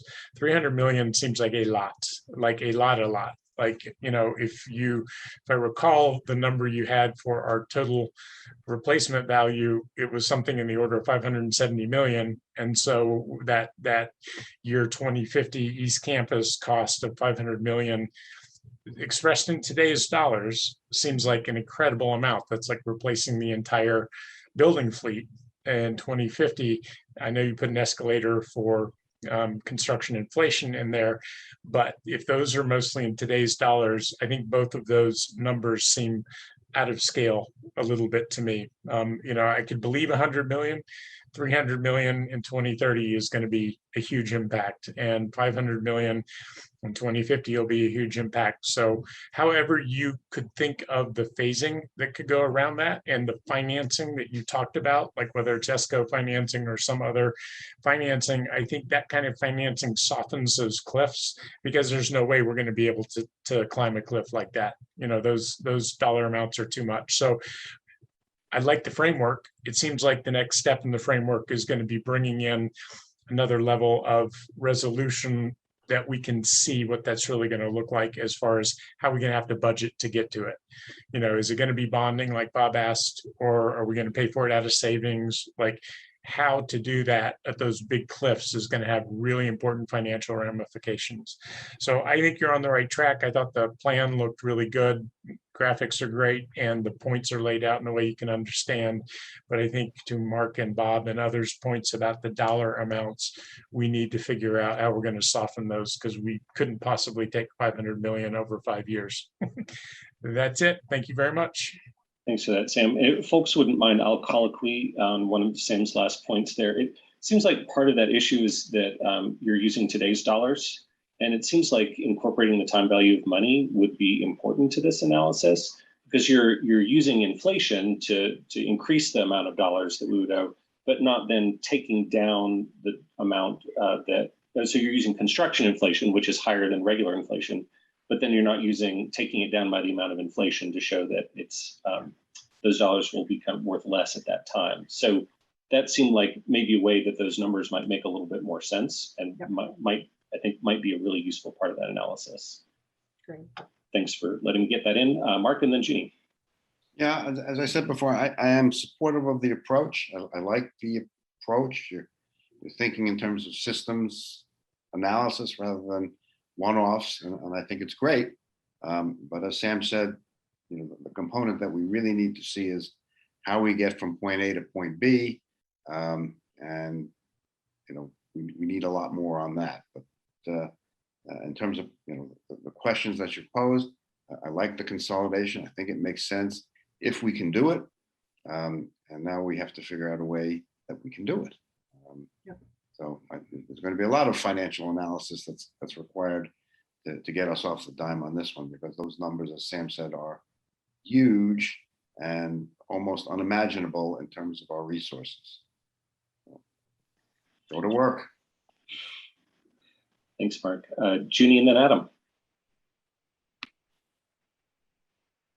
I would have to say I support both question 1 and 2. The presentation was great. I appreciate the 3 pillars: environmental sustainability, social responsibility, and fiscal responsibility. I think all 3 of these are very important and they're interrelated. But I do find that today we did spend more time talking about the first and third pillar, which is the environment and also the finances, and not as much about the social responsibility part. I think it goes back to what Aaron the question Aaron talked about, when he asked about transportation, which is also part of access and equity. So I think maybe moving forward is also putting emphasis on that pillar as well, or give it as much weight or importance, because I think the climate pillar or the environmental sustainability pillar, I think we all can see it. We can think of the concrete results and the financial stewardship as well. But I think having some concrete output of what aspect of access and what do we mean by access and equity and what does that really mean for even our staff, I think having a little bit more deliberate discussion on that would be important as well. But I think overall that was a really great presentation. Again, these three things, we can't separate them. And I really think that was a great presentation. Thank you. Thanks, Junie. Adam, and then I'll call myself. Thanks, Aaron. I also agree with the approach for sure. I'll put in another plug as far as funding goes, that we look into alternative sources of funding in the future, considering there are what are seemingly insurmountable dollar amount needs that we have to face here. So if we need to look into things that tie our funding needs with sort of where those expenses are coming from.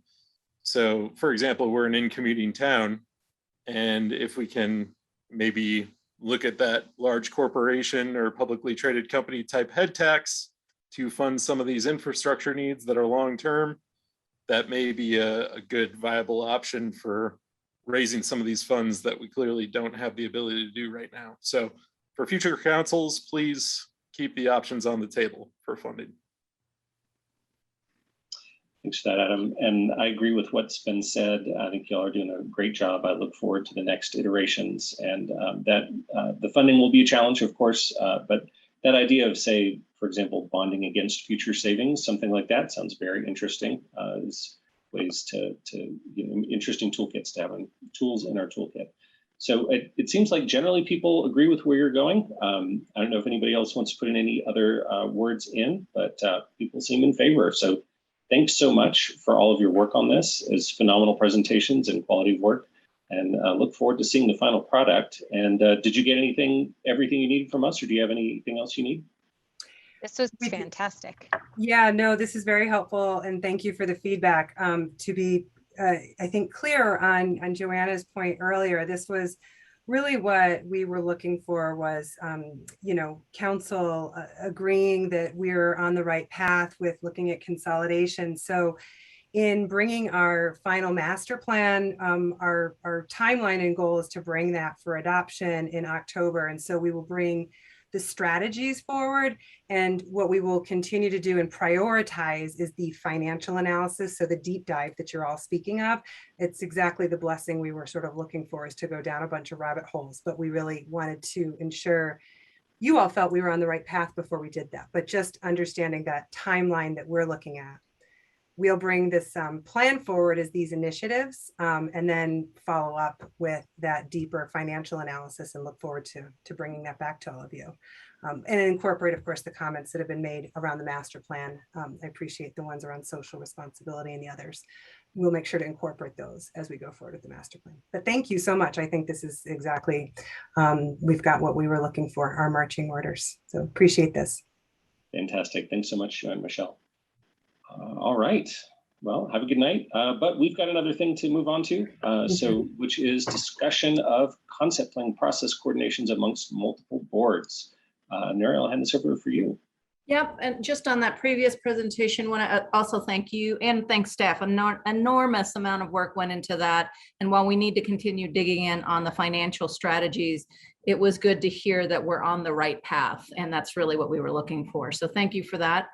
I'll say that the next item is one that came up at your last retreat before my arrival here in the city, but it was really about exploring the possibility of incorporating some of our other advisory boards into joint sort of a concept plan review. And I know that Jacob and Charles and perhaps others on the team have come back just to give you some updates and some recommendations. So I will pass it to Jacob. All right, thank you so much, and good evening, Councilmember Brockett, Mayor Weaver, members of council.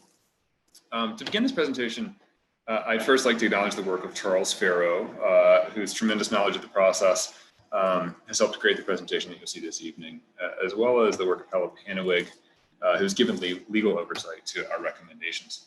So before getting into those details and getting into our slides, I'd also like to just briefly add that I think it's important for you all to know that we have not vetted this work with the boards, with the Design Advisory Board or Transportation Advisory. And the reason is that we wanted to seek your input first, because this request came from you. And if we're going to go to them, we'd like to get your thoughts before we do that. So with that said, I would like to go ahead and bring up our presentation. And I believe that we have Emily Richardson here. There we go. Thank you, Emily. And I appreciate you running our slides this evening. So first of all, this is a presentation that was requested by you, by council, for us to look into the coordination of concept plan reviews, not just by the planning board, who currently have the sole power to review concept plans with a call up by council, but also by the Transportation Advisory Board and the Design Advisory Board, who I will refer to liberally throughout this presentation as PAB and DAB. So that's what you'll be hearing a lot during the course of this presentation this evening. Now, let's go to our next slide, Emily. Thank you so much. So for background here, during your annual retreat back in January, you asked us to explore the possibility of a joint concept plan review process with the Planning Board, the Design Advisory Board, and the Transportation Advisory Board. And within our current regulatory structure, we have the Planning Board, who are the sole reviewing authority for concept plans.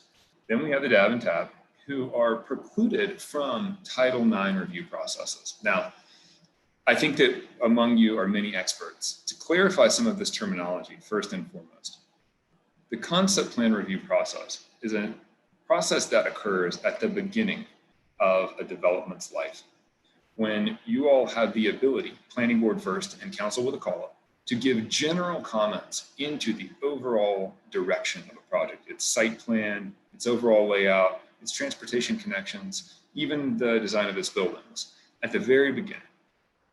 Title IX, of course, is the land use component of our ordinances.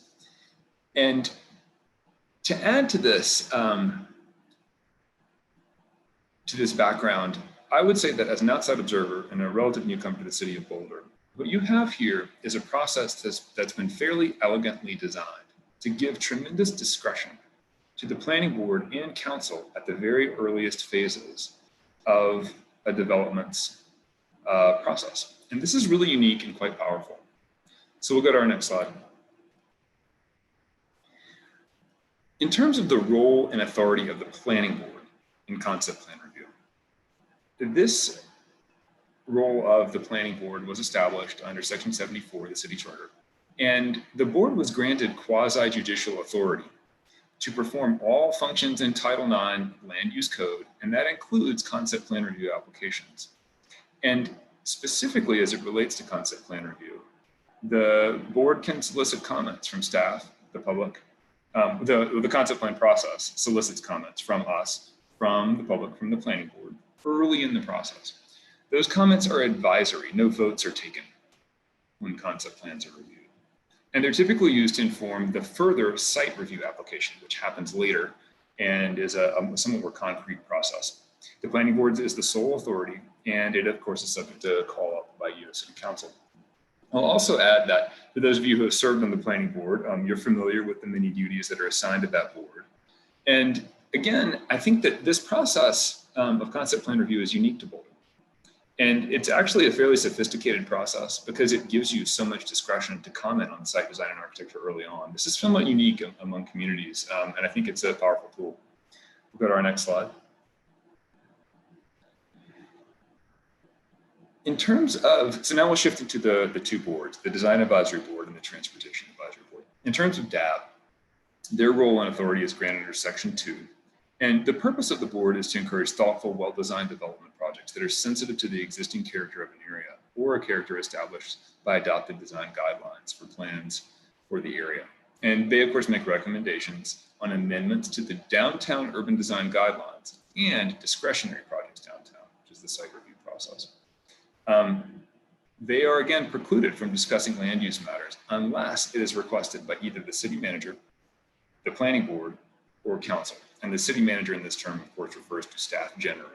So 3 bodies, 3 entities may refer to DAB for their input. Concept plans and site reviews, of course, are often referred to them.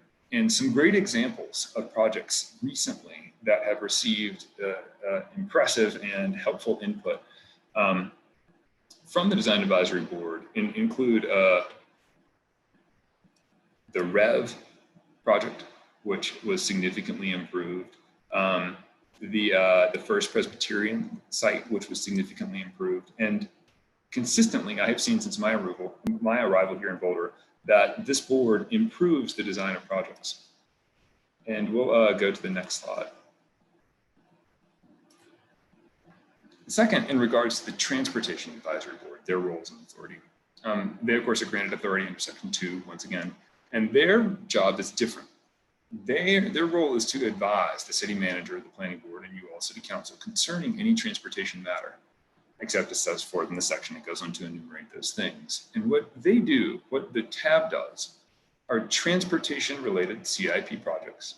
They advise on amendments to the TMP, and they advise on policy issues, operating programs, traffic engineering, parking, and alternative transportation, and programs that track the modal shift goal. What does that mean? That means shifting away from moving in cars to other modes of transportation, walking, biking, and transit. They also are precluded in the code from discussing land use matters unless it is requested by you, by city council. In essence, the Transportation Advisory Board is a policy-making board. They review and advise on policy and make recommendations to you all. That policy is then implemented by the planning board as they go through quasi-judicial processes of site review. That's the way the system has been built. And we'll go to our next slide. In our review of this request, we have looked thoroughly throughout the ordinances, as you've seen in your memo, and we have really investigated various ways that these boards can give input to the concept plan process. And these are some of the options that are before you. The first is, this is what we'll be recommending, is to utilize the existing review and referral authority of city council. The second is to require that all concept plans go to DAB and TAB. The third is to require that select concept plans go to DAB and TAB. The fourth option is to require that DAB and TAB informally review some or all of the concept plans. And the last one of these is to require that a joint planning board, DAB and TAB meeting to hear concept plans. And this was discussed to some level by Councilmember Young in her message to Hotline earlier today. Among these options and analyses, there are some key things to keep in mind, and we enumerated these in our memo, but to restate them, they are the additional staff or staff time that may be needed to administer additional processes, changes to review processes that would include changes to ordinances or board procedures. Changes, of course, to these processes would create time and cost that then flow through to applicants. And generally, we think that any of these potential changes would potentially achieve an end result that's actually already available to you, to council, upon your request. So we'll go to our next slide. So this is our staff recommendation. We think that it's best to utilize your current existing review and referral authority. In the way that the system has been constructed today, council, planning board, and staff would retain our ability to refer concept plans to DAB, and you, council, can refer to TAB for review, any concept plan. That power exists presently. If we do that, no revisions to the code are necessary, no additional staff resources are necessary, no additional time or project budget impacts would flow through to applicants, and no additional training for board members would be necessary in order to implement this. But what we would do, if this is the option the council suggests that we take, and again, this is why we recommend it, is that as staff, as we review concept plans, we could flag components of concept plans or concept plans generally that would benefit from additional review by the Transportation Advisory Board or the Design Advisory Board, and notify the Planning Board or notify you, Council, when those conditions exist, so that you could be aware when you need to use that referral authority. This system of concept plan review is really elegantly built the way that it is today, and it grants this broad latitude to Council to solicit input from your members as well as those other boards. And today, the staff of our department, PNDS, and the City Attorney's Office are properly resourced to administer that system. Now, with that said, our goal is to maximize the effectiveness of the concept plan review process. And we think that can be done by fully utilizing that discretion, which is afforded to Council with our current ordinances. And we'll go to our next slide. So I'd like to add a few comments in conclusion to this presentation. The first is that both with DAB and TAB, these boards do excellent work. Their goal is to improve our city.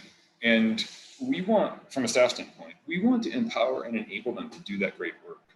So in addition to the recommendations that I've given tonight, I'd also like to bring attention to two separate efforts that can empower these boards. And I mentioned these to you just for your consideration because they came up in our research into this topic. First, our Design Advisory Board adds tremendous value. And again, the First Presbyterian site is an excellent example of their ability to increase the quality of the built environment. 30 Pearls, another one. This board does a great job. And their input is framed by a set of guidelines that ultimately date to 2013. These guidelines were written specifically for Pearl Street and the downtown core, which is why this board was initially called the Downtown Design Advisory Board, and are highly prescriptive and specific. And even though the board reviews and gives input on projects from a variety of locations today, improving these guidelines would be a major step forward and could enable better design in the whole city of Boulder. So in summary, this board needs a comprehensive, flexible, and smart set of guidelines that empower the members rather than constrain them. So this work to update those guidelines is not something that's currently planned or budgeted, but it has been acknowledged both by the board's members and by my own staff as something that's important work to consider for the future. And I'd like to offer that to you as something that could be done as a major improvement to the Design Advisory Board's work. The second thing, and this is regarding the Transportation Advisory Board. Personally, I'd like to thank the members of TAB for the thoughtful work that they've done on the East Boulder Sub-Community Plan, the Draft Connections Plan specifically. We're going to continue to engage them as we refine our recommendations. Similarly, this board was also very helpful with the Alpine Balsam Plan. And again, in the way that our system is constructed, you as council have solicited their input. And that input is then implemented by the planning board. They've benefited, and we've benefited, the city of Boulder generally, by this policy work that's been done by TAB on those projects. And for this board, I'd like to draw attention to another opportunity which exists outside the concept plan process, but which is very important, which is the upcoming updates to the Design and Construction Standards, or the DCS. Now, for those of you who are familiar with this, you probably understand the power of the DCS. For those of you who aren't, this is a set of standards that govern everything related to the design of the built environment for all projects that go through discretionary review processes. Every development over 3 dwelling units, anything in commercial nature, any subdivision that occurs within the city of Boulder is required to abide by the recommendations that are written into the DCS. And they include standards that relate to the design of streets, sidewalks, the treatment of landscapes. This is a key guiding document that helps to shape our built environment. Most importantly, the DCS is under update now. And for our Transportation Advisory Board, their input into the update of the DCS is critical. It is a way for the board to exert a level of influence and improvement to our built environment, which applies to every project that goes through every review for the indefinite future. So I want to draw attention to that because this is a very important way for this board to improve our bicycle and pedestrian infrastructure that will affect the entire city, not just single projects that are going through review. And that's something that's happening now and will continue to happen. And I hope that the TAB's engagement in the DCS updates will prove to be a fruitful way for them to improve the design of the entire built environment of our city. So with that said, I will conclude my remarks after my 2 editorial comments on both boards. Thank you all for humoring me in that regard. And I'll also mention that I'm joined here by Charles Farrow, who I mentioned before, as well as Hella Panawig, to help answer any questions or comments that you all may have. So with that, I'll end presentation and welcome discussion. Thanks so much, Jacob. Do we have any questions for staff about this before we offer comments? I'm seeing Rachel. Thanks, Aaron. Thanks, Jacob. Just one question. I understand that we have the power right now to invite DAB and TAB as necessary. I'm just wondering, do you know how often that's been exercised in, say, the past 5 years? And I'm asking because it was my impression that until we invited TAB to weigh in on something, maybe CU South within the last year, there had been virtually no invitations for TAB at least to weigh in on land use. So just wondering the history of how it's been playing out. Well, it's a great question, Rich. Those things predate me, so I'll have to defer to Charles's historical knowledge as well as to Hella's degree that she's able to offer. I will also say that is one of the reasons that we make this recommendation, because that power is in fact granted to you, and an awareness of when projects should be referred may enable you all to exercise that power more judiciously and engage TAB and DAB in those processes. So I don't believe that it has been used that often, and it could be used to greater effect in the future, which is why we make that recommendation. So with that, I'll ask Charles or Hella if you can add some historical knowledge. Yeah, Jacob, I think that's well said. I can't think of a time other than CU South where councils deferred to TAB for comments on an individual application. Thanks, Charles. That's my memory as well. Adam and then Bob. Yeah, thank you for the presentation. Since we're talking about DAB and TAB weighing in, did they weigh in on how they would like to weigh in compared to what the current process is? That's a great question. Thank you, Adam. So my understanding, if my memory serves correctly, is that this request initially came to you from the Design Advisory Board as a part of their letters to council back in December, and then that was heard in January, and you all made that request. I think that the addition of TAB to that was provided through direct comment by TAB members, not through their letter. But again, I would defer to other staff if you have knowledge. That's what my memory serves. And then you all, as council, directed us to investigate the potential engagement of both of those boards in the concept plan review process. And since then, we didn't get any further feedback. So like you gave us 5 options, kind of, they didn't look at those options themselves and then come back with their input, correct? That's correct. We're soliciting input from you. You all are the first who have heard this research and our recommendation. And then again, if you see fit, we'd be happy to talk with the boards going forward. Okay, that's all I need to know for right now. Thank you. Thanks, Adam. Bob? Yeah, just kind of building on the last 2 comments. I'm just trying to understand how this is going to work mechanically, Jacob, because oftentimes the first the council hears of a concept plan is when it's presented to us for a call-up. In other words, we're not tracking the applications, at least most of us don't. And so the first we often hear of a project is when it pops up on our calendar for a call-up consideration. And so I think if we are going to more frequently than once every 5 years, ask TAB or DAB to weigh in on something, we're going to have to know about that thing, or we're going to have to send it back to them before we do the call-up. So maybe you've thought of this, and if you haven't, maybe you should think about it. But like mechanically, how is it that CU South was easy because we've known that's coming for a while, but how is council going to know the concept plan is coming down the path and that it should be sent to TAB or DAB for opinions in parallel with or right after or maybe in advance of planning board? How just mechanically, how are we going to know that?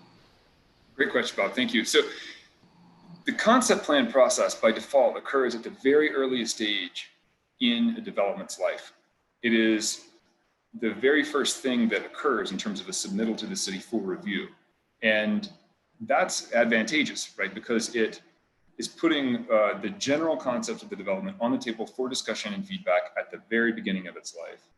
So by default, when you all see it for call-up, that means that it has just begun its review processes, right? Its potential site review, and then as it goes through all of the other reviews for conformity to regulations will occur much later in the process. So when you all see the option for call-up to review a concept plan, it is in fact at the very beginning of a development's review processes. And what I would advise is what I mentioned before, which is that should council see fit to pursue something like this, we could look into ways for staff to flag either a whole concept plan or components of it that you all may want to be aware of, so that you could review that and then defer or refer it to TAB or DAB. So for example, some concept plans are quite small in scope. Others, however, are quite large or are located at key locations, which may have transportation impacts to the city, positive or negative. If you all see fit to do this, we could look at criteria that the staff could evaluate that concept plan right at the beginning and say to you all, council, to notify you to say this concept plan has an aspect which may in fact benefit from additional review. So we could flag it and review and refer it to you. But the details of that are something that we need to work out, again, if you all see fit. But I think the best thing to do would be to allow us to flag something for more in-depth review so that you all could review that and see if you'd like to refer it to one of the other boards. And I would also open comment from my other staff members as well. Okay, that's fine. So we can rely on you to flag it to us before it reaches us on call up. Could we also, and this is maybe a question for the legal staff, could we call something up, look at it, and realize that we want some more input in addition to what we've already heard from planning board?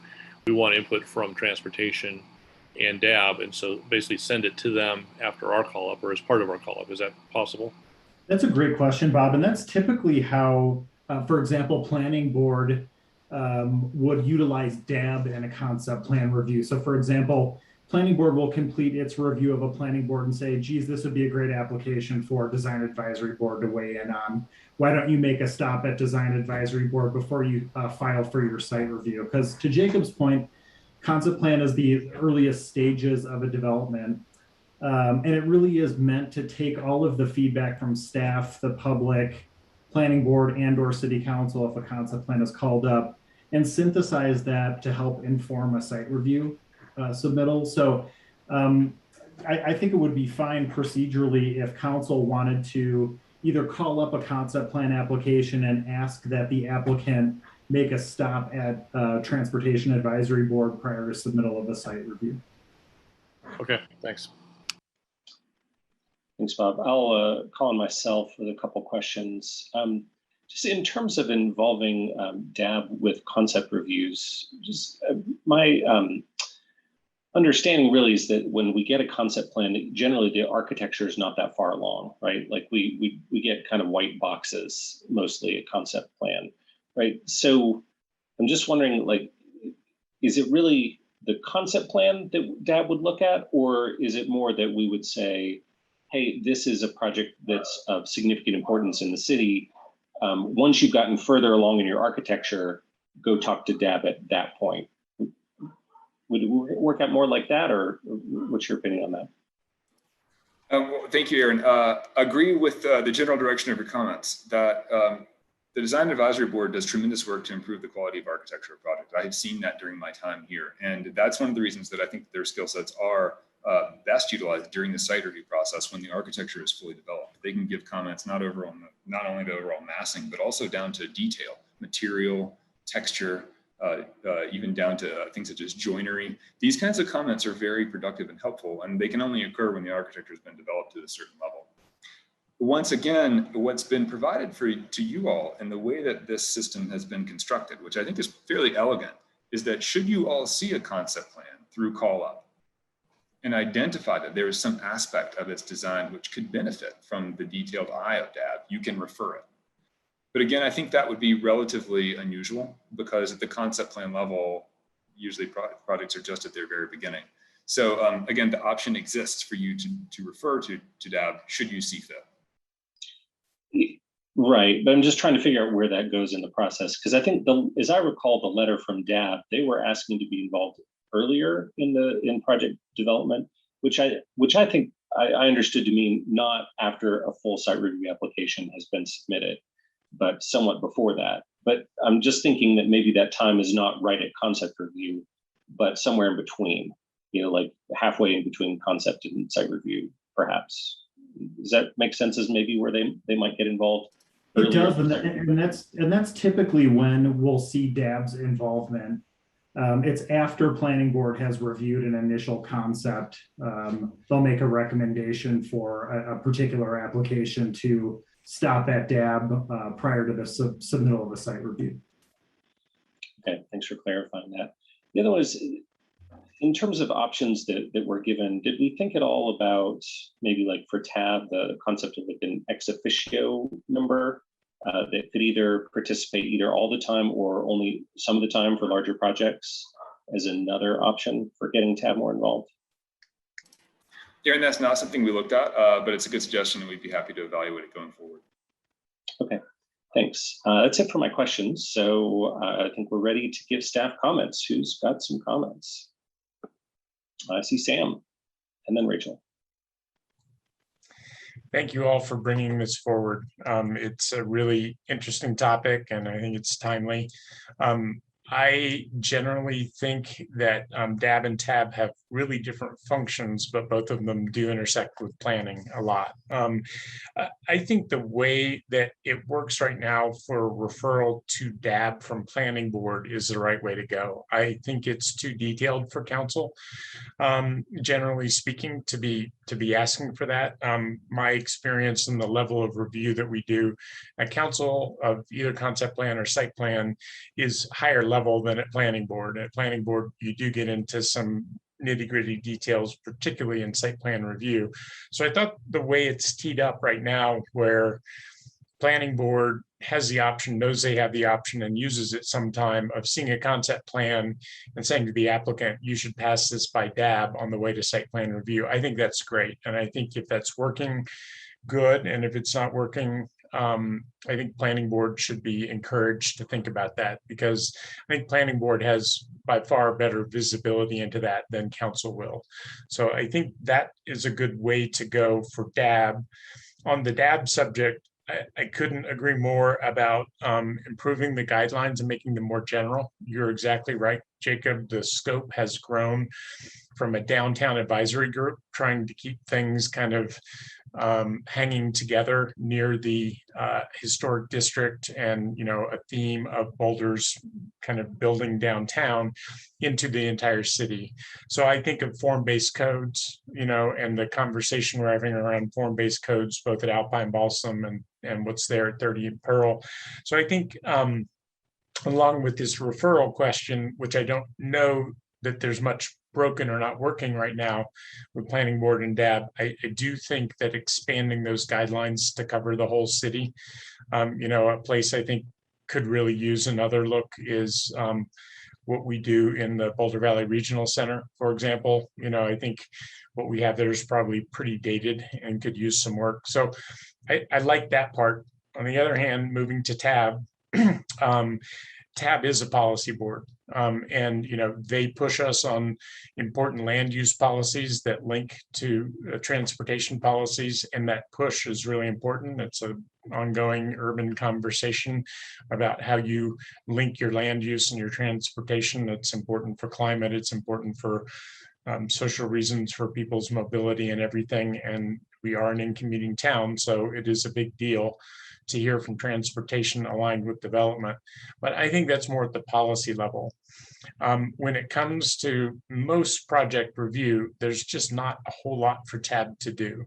However, the exception to that statement is when it's something like Diagonal Plaza or Alpine Balsam, anything where a big site might be bisected multiply by connections, or sites that are large and maybe they're not super blocks, but they need better connection to the streets around them. I think there are times when it would be helpful to have TAB look at concept plans, and most especially for those big projects.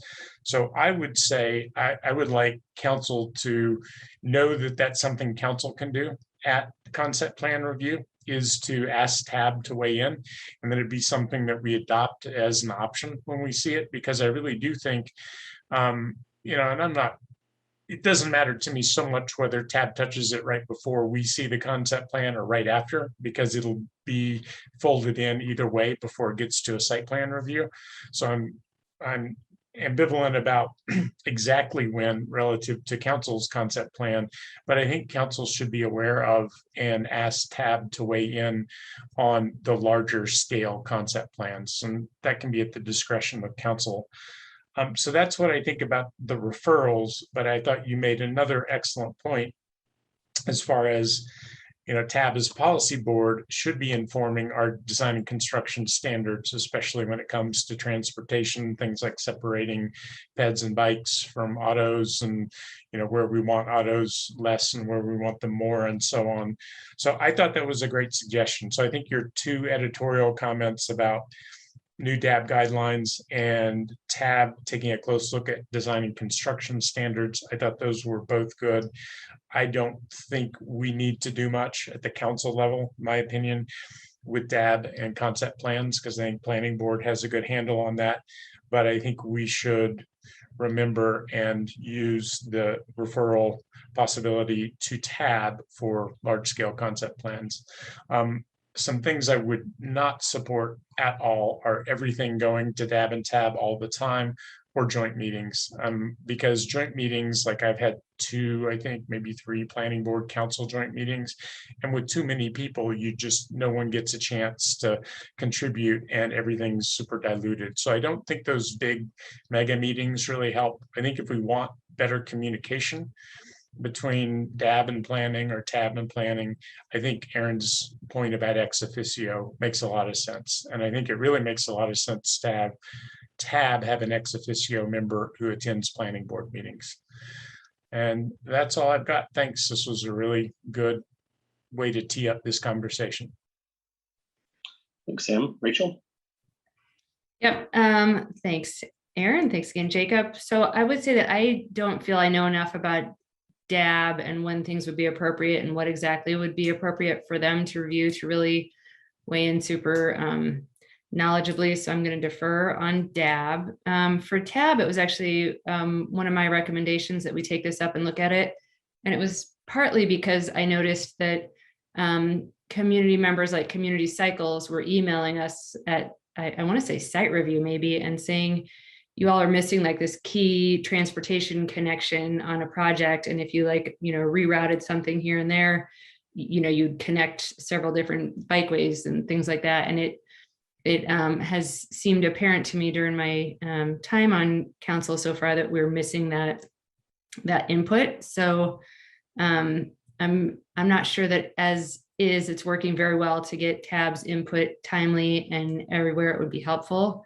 I'm a little bit leery of having certain projects flagged for us and then it's discretionary, because I feel like right now it's already discretionary and we're not doing it. So I would prefer that there was something a little bit more automated about getting TAB's input where we think it's going to be appropriate. And I don't know if it's more automatically going to TAB and we opt out, perhaps, or just sort of restructuring the system so that we're sure that we're getting that lens put on projects and not missing until it's a little bit late in the game, TAB's expertise swinging in on projects. So I would prefer that we do something that makes it a bit more likely that we're going to get TAB's input upfront and everywhere that we need it. Thanks. Thanks, Rachel. I'll go ahead and weigh in. So I don't see any other hands at the moment. So yeah, thanks for being responsive and bringing this back to us. On DAB, I think if DAB looks at more projects, we'll be better off. So I think having them come in, at that kind of midway point between a concept plan and a site review plan for substantial projects would be fantastic. So I don't know that council is the way to make that happen, because I don't think it's probably too detail oriented for us. And also we're getting white boxes, pictures of white boxes, and we don't really have necessarily a great sense of which ones need the more work and which ones don't. So if we could maybe really strongly encourage planning board to send major projects to DAB at their discretion, but also maybe have staff really make that recommendation, say for projects over a certain size, something like that. So if you all kept a real close eye on it, and then made the recommendation and then let planning board move it over to DAB, hopefully pretty frequently, I think we'd all benefit from that. And agree, Jacob, about the creating more design guidelines. I think that would be very helpful and a fantastic thing. That is not a small project, right? I mean, that would take a lot of work. The downtown design guidelines, I think the update on that took 2+ years, and I think like over a dozen meetings. I remember tracking, Charles, you would remember that. It was with Sam Asefa, and I mean, it was a big project, and that was just for downtown. So if you can get to it, fantastic, but I think that is probably a longer term project. And then in terms of TAB, I think Rachel and Sam both had good things to say there. I would love to get more of TAB's input on substantial projects. It probably doesn't make sense when it's like, one building downtown that's like 30 feet wide street frontage. Well, I mean, there's not really much of anything to talk about for TAB there, but if they could get, again, some of these more substantial projects, like Diagonal Plaza is a great example of one where you have internal connections that you would want the transportation experts to look at carefully, or maybe something that's along, like Arapahoe Avenue, where we're working on the bus rapid transit and how it might integrate with that. So as I understand it, right now, it really requires council's active referral to have TAB look at something. So if that could maybe be presented to us as when we get concept plan reviews, if that could be flagged as a question, let us know if you think TAB should review this, and with a recommendation maybe, hey, this is a substantial enough project that TAB should look at this. That would be helpful. And I don't think we should have to call up a concept plan and go through the whole thing in order to refer something to TAB. We should be able to just do it when we discuss a call up. And if it were part of every memo about concept plans, then it could be front of mind for us. And if we feel like it's necessary, we could do it. To Rachel's point, I think it should be, it sounds like we can't really do it automatically right now, but it should be more front of mind and done, I think, on a regular basis and not, once every 5 years. And I would be interested in the exploration of that idea of a TAB ex officio member on planning board, either all the time or maybe as needed. So if that would be a request for me, if you could dive into that a little bit and come back and see if you think that could work out from a procedural standpoint, because I think we'd benefit from their expertise getting it a lot more often. So that's what I got. Any other council members want to weigh in here? All right. Seeing none, staff, what does this give you? What do you think next steps are? Well, Aaron, first of all, I'd say that this gives us a lot to work with, and I'd like to say thanks to all of you for your thoughtful feedback. Maybe in response to some of the good ideas that we've heard, we're definitely going to look into the idea of the ex officio member from TAB sitting in the planning board. Great idea, and we have not explored it, so we'll do the same and come back to you. The second thing, in terms of getting a project in front of the Transportation Advisory Board, only you have the power to do that, by the way the ordinances are written. But in order to maybe reduce the staff discretion, I would just would remind everyone that many of our adopted plans identify significant sites, and they identify where major connections need to occur. So in fact, a lot of this work's already done for us. Staff can simply identify where plans have already located major projects or major connections, and we can flag that for you, for your awareness, so that if you see fit to refer to TAB, you can do that. And again, reduce some of staff's discretion and simply go by all of our adopted plans. So we'll look further into that as well. And I think overall, we've gotten some great feedback tonight, and we can pursue what we've heard from you and come back with further recommendations. Great, thanks so much. I appreciate that, Jacob. Any other final comments from anybody on this item? Okay, seeing none, call it good on that item. Thanks again, folks, for doing that for us. And the very last item is the Council Racial Equity Training discussion. And this is actually, I'm the one who's responsible for talking. Oh wait, Amy is on the call. Amy, do you want to tee this up? If you don't want to, that's fine. I can take it. Happy to do either. I was planning on you doing it, but you okay. Yeah, I'll do it. Okay. So yeah, so the Racial Equity, the Guiding Coalition has been talking for months actually about how we hold ourselves accountable to the community for the racial equity work that we have committed to do as a council and have been doing. So, and specifically the trainings that we've been assigned, the bias and microaggression training. And we talked a long time about how we might do that, how we might let people know what we've done as council members. And what the coalition came up with as a recommendation is that rather than just simply post like, hey, council members' names and like date of attendance that showed that we completed that commitment, that instead we do something where each of us wrote a few sentences on what that training meant to us. So a little bit of a homework assignment where we had a little bit more of a personal take on this work, on this racial equity work, that we could then communicate out to the broader community and have it be more than just a checklist. So I know we're all super busy, but it would just be really the request would just be 2 or 3 sentences, something on that level, and that then those would get posted to a council webpage where interested community members could take a look at the work we've been doing and some of our thoughts on that as a way of fulfilling our commitment that we've made as a council to engage in that work. And then that would be over maybe the next couple of weeks. And as I understand it from Amy, as a time frame. And then with the new council, that this would just be something that was communicated to candidates and newly elected council members to say, hey, part of this position is a commitment to engage in the Government Alliance on Race and Equity trainings and the bias and microaggression trainings, and then new council members could participate in those as they come online. So that's the recommendation out there, and happy to take any comments or questions or discussion.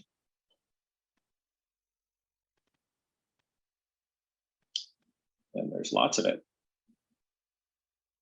Rachel. I'll start with a question. I just want to make sure I understand. What is the purpose of us writing these sentences? Is it to demonstrate that we attended these sessions, or to demonstrate that we learned something in these sessions, or what is the impetus for this homework assignment? Yeah, I think the idea is to kind of show, have some accountability and show that we have engaged in this work that we've committed to do to the community. So it's a kind of an accountability and showing folks in the community that we've been engaging in this work, but not just checking a box, but also a little bit about the meaning that it had for us. So like in my own example, I think Sam and I were in one of the very early sessions, maybe was that January? I mean, it's been a bit.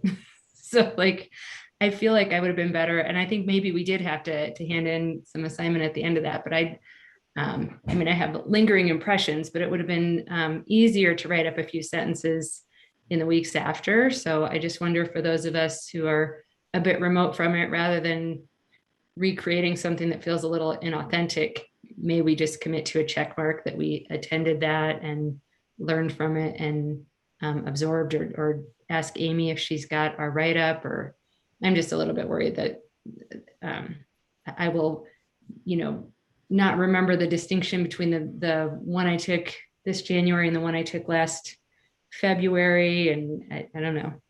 Yeah, so I'm happy to kind of respond to that, if you don't mind me stepping in, Aaron. Please. Okay, thanks, Rachel. I appreciate your question. So really, this is to demonstrate not just how one workshop has really impacted you all, but the prompt that I would email is really, how have the workshops helped you in your role as a council member? And so I'm happy to, in that email, put in a refresher description of the Advancing Racial Equity Role of Government and the Bias and Microaggression workshop, just to help prompt with anything. That would be helpful. Thank you. And one more question.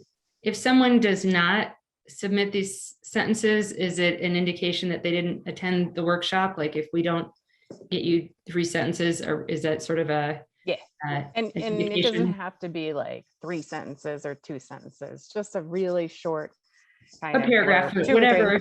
something short, it was, Aaron's point, really just, how has this role helped you as a council member? And then if we don't collect anything, then that would be an indication. That we did not attend. Okay, thank you. Yep, my pleasure. Mark? Yeah, I would prefer if this were prospective instead of retrospective. If we knew that this was going to be a requirement, we could have done it at the moment. And I think at the moment would have provided a better sense of what we actually derived from it.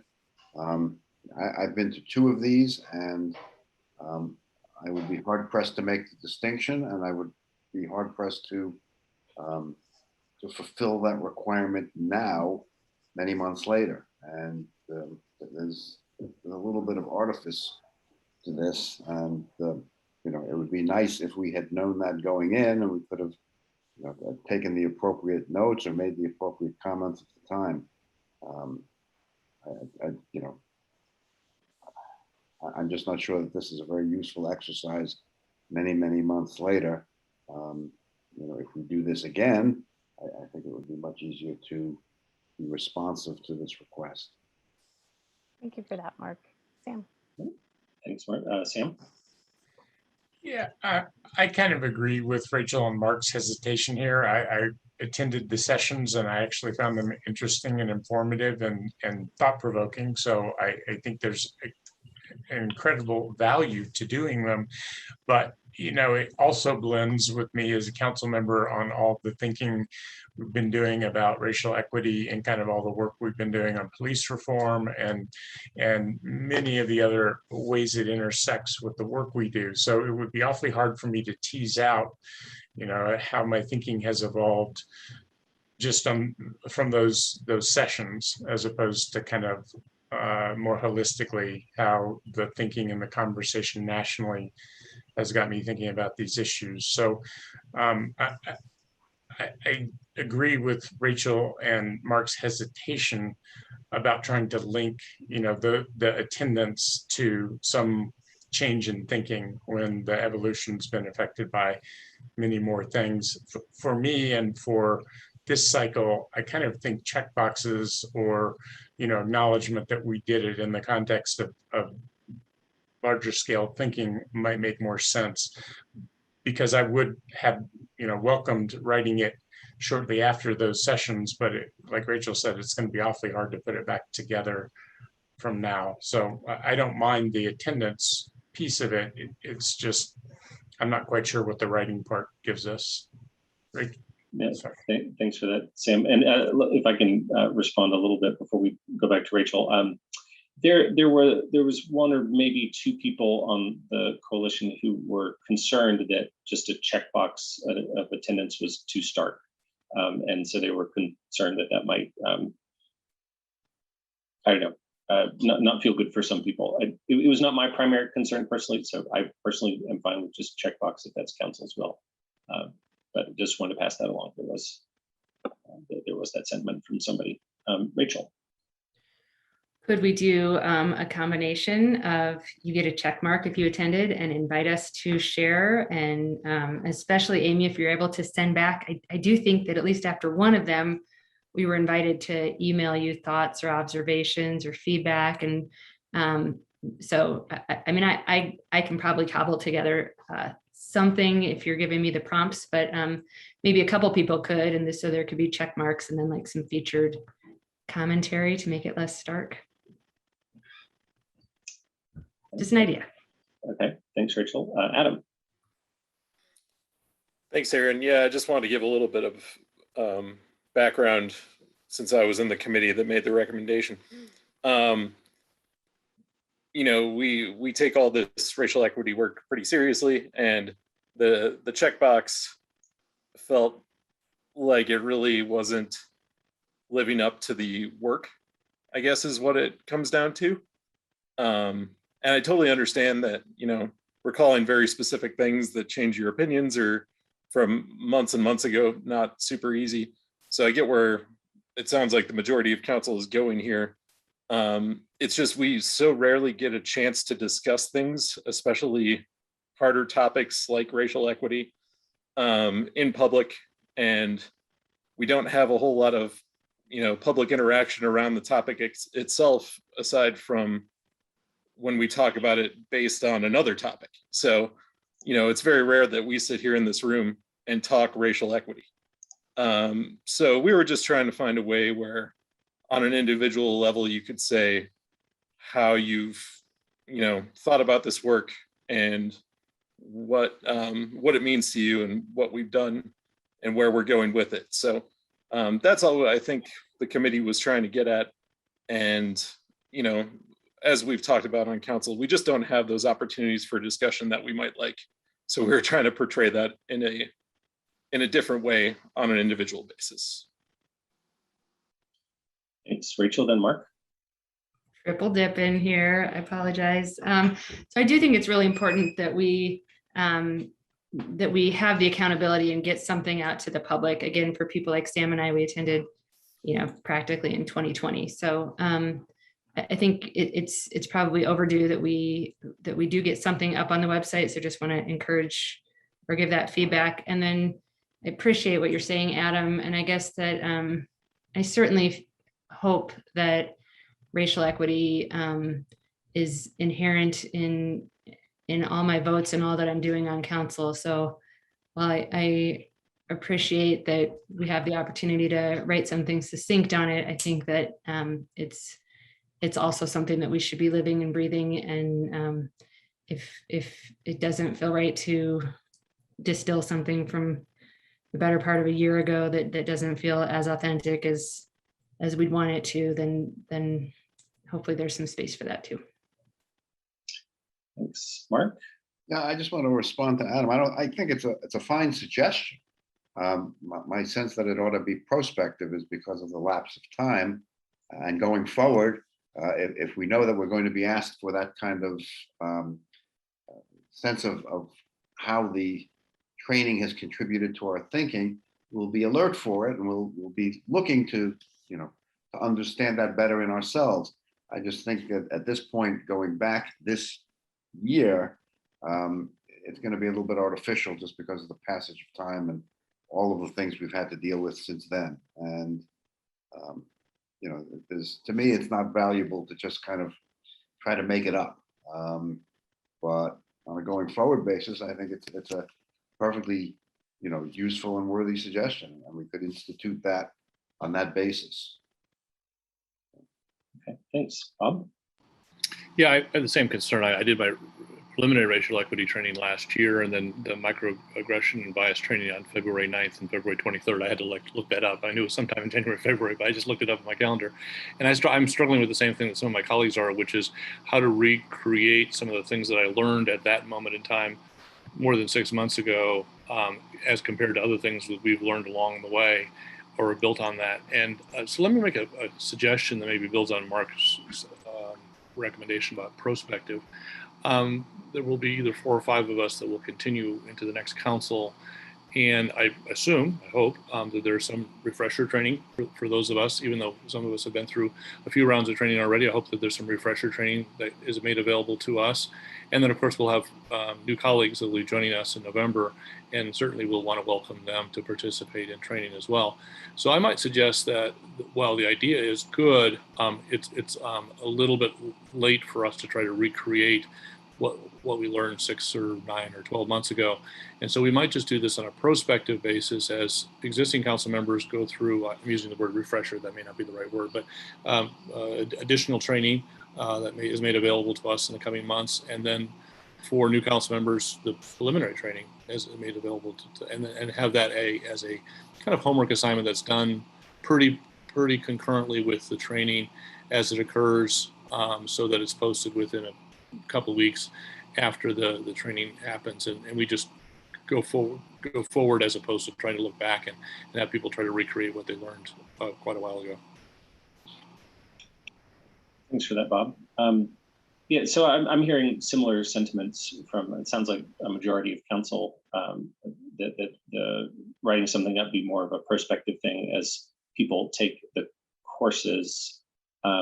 Are we comfortable with starting up a web page here with more to start off with just kind of attendance information, and then as we phase into next year and a new council and new trainings, that that's the point at which people would add some thoughts that they had upon taking the trainings. I'm seeing general agreement. Is that right? Ginny and Mirabai, we haven't heard from you. Do you have any objections to that? Okay, great. Let's do that then. Amy, does that work? Sure, this was something that was brought up by members of the Guiding Coalition, so I'll just let the Guiding Coalition know when we meet with them next month, or I guess later this month. Great.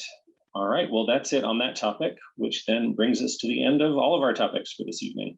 So unless anyone has any final comments, anybody, anything, a joke or something? Okay, seeing none, I will virtually gavel the study session to a close. Thanks everyone and have a good night. All right. Thanks, Aaron. Good job. Thanks, sir.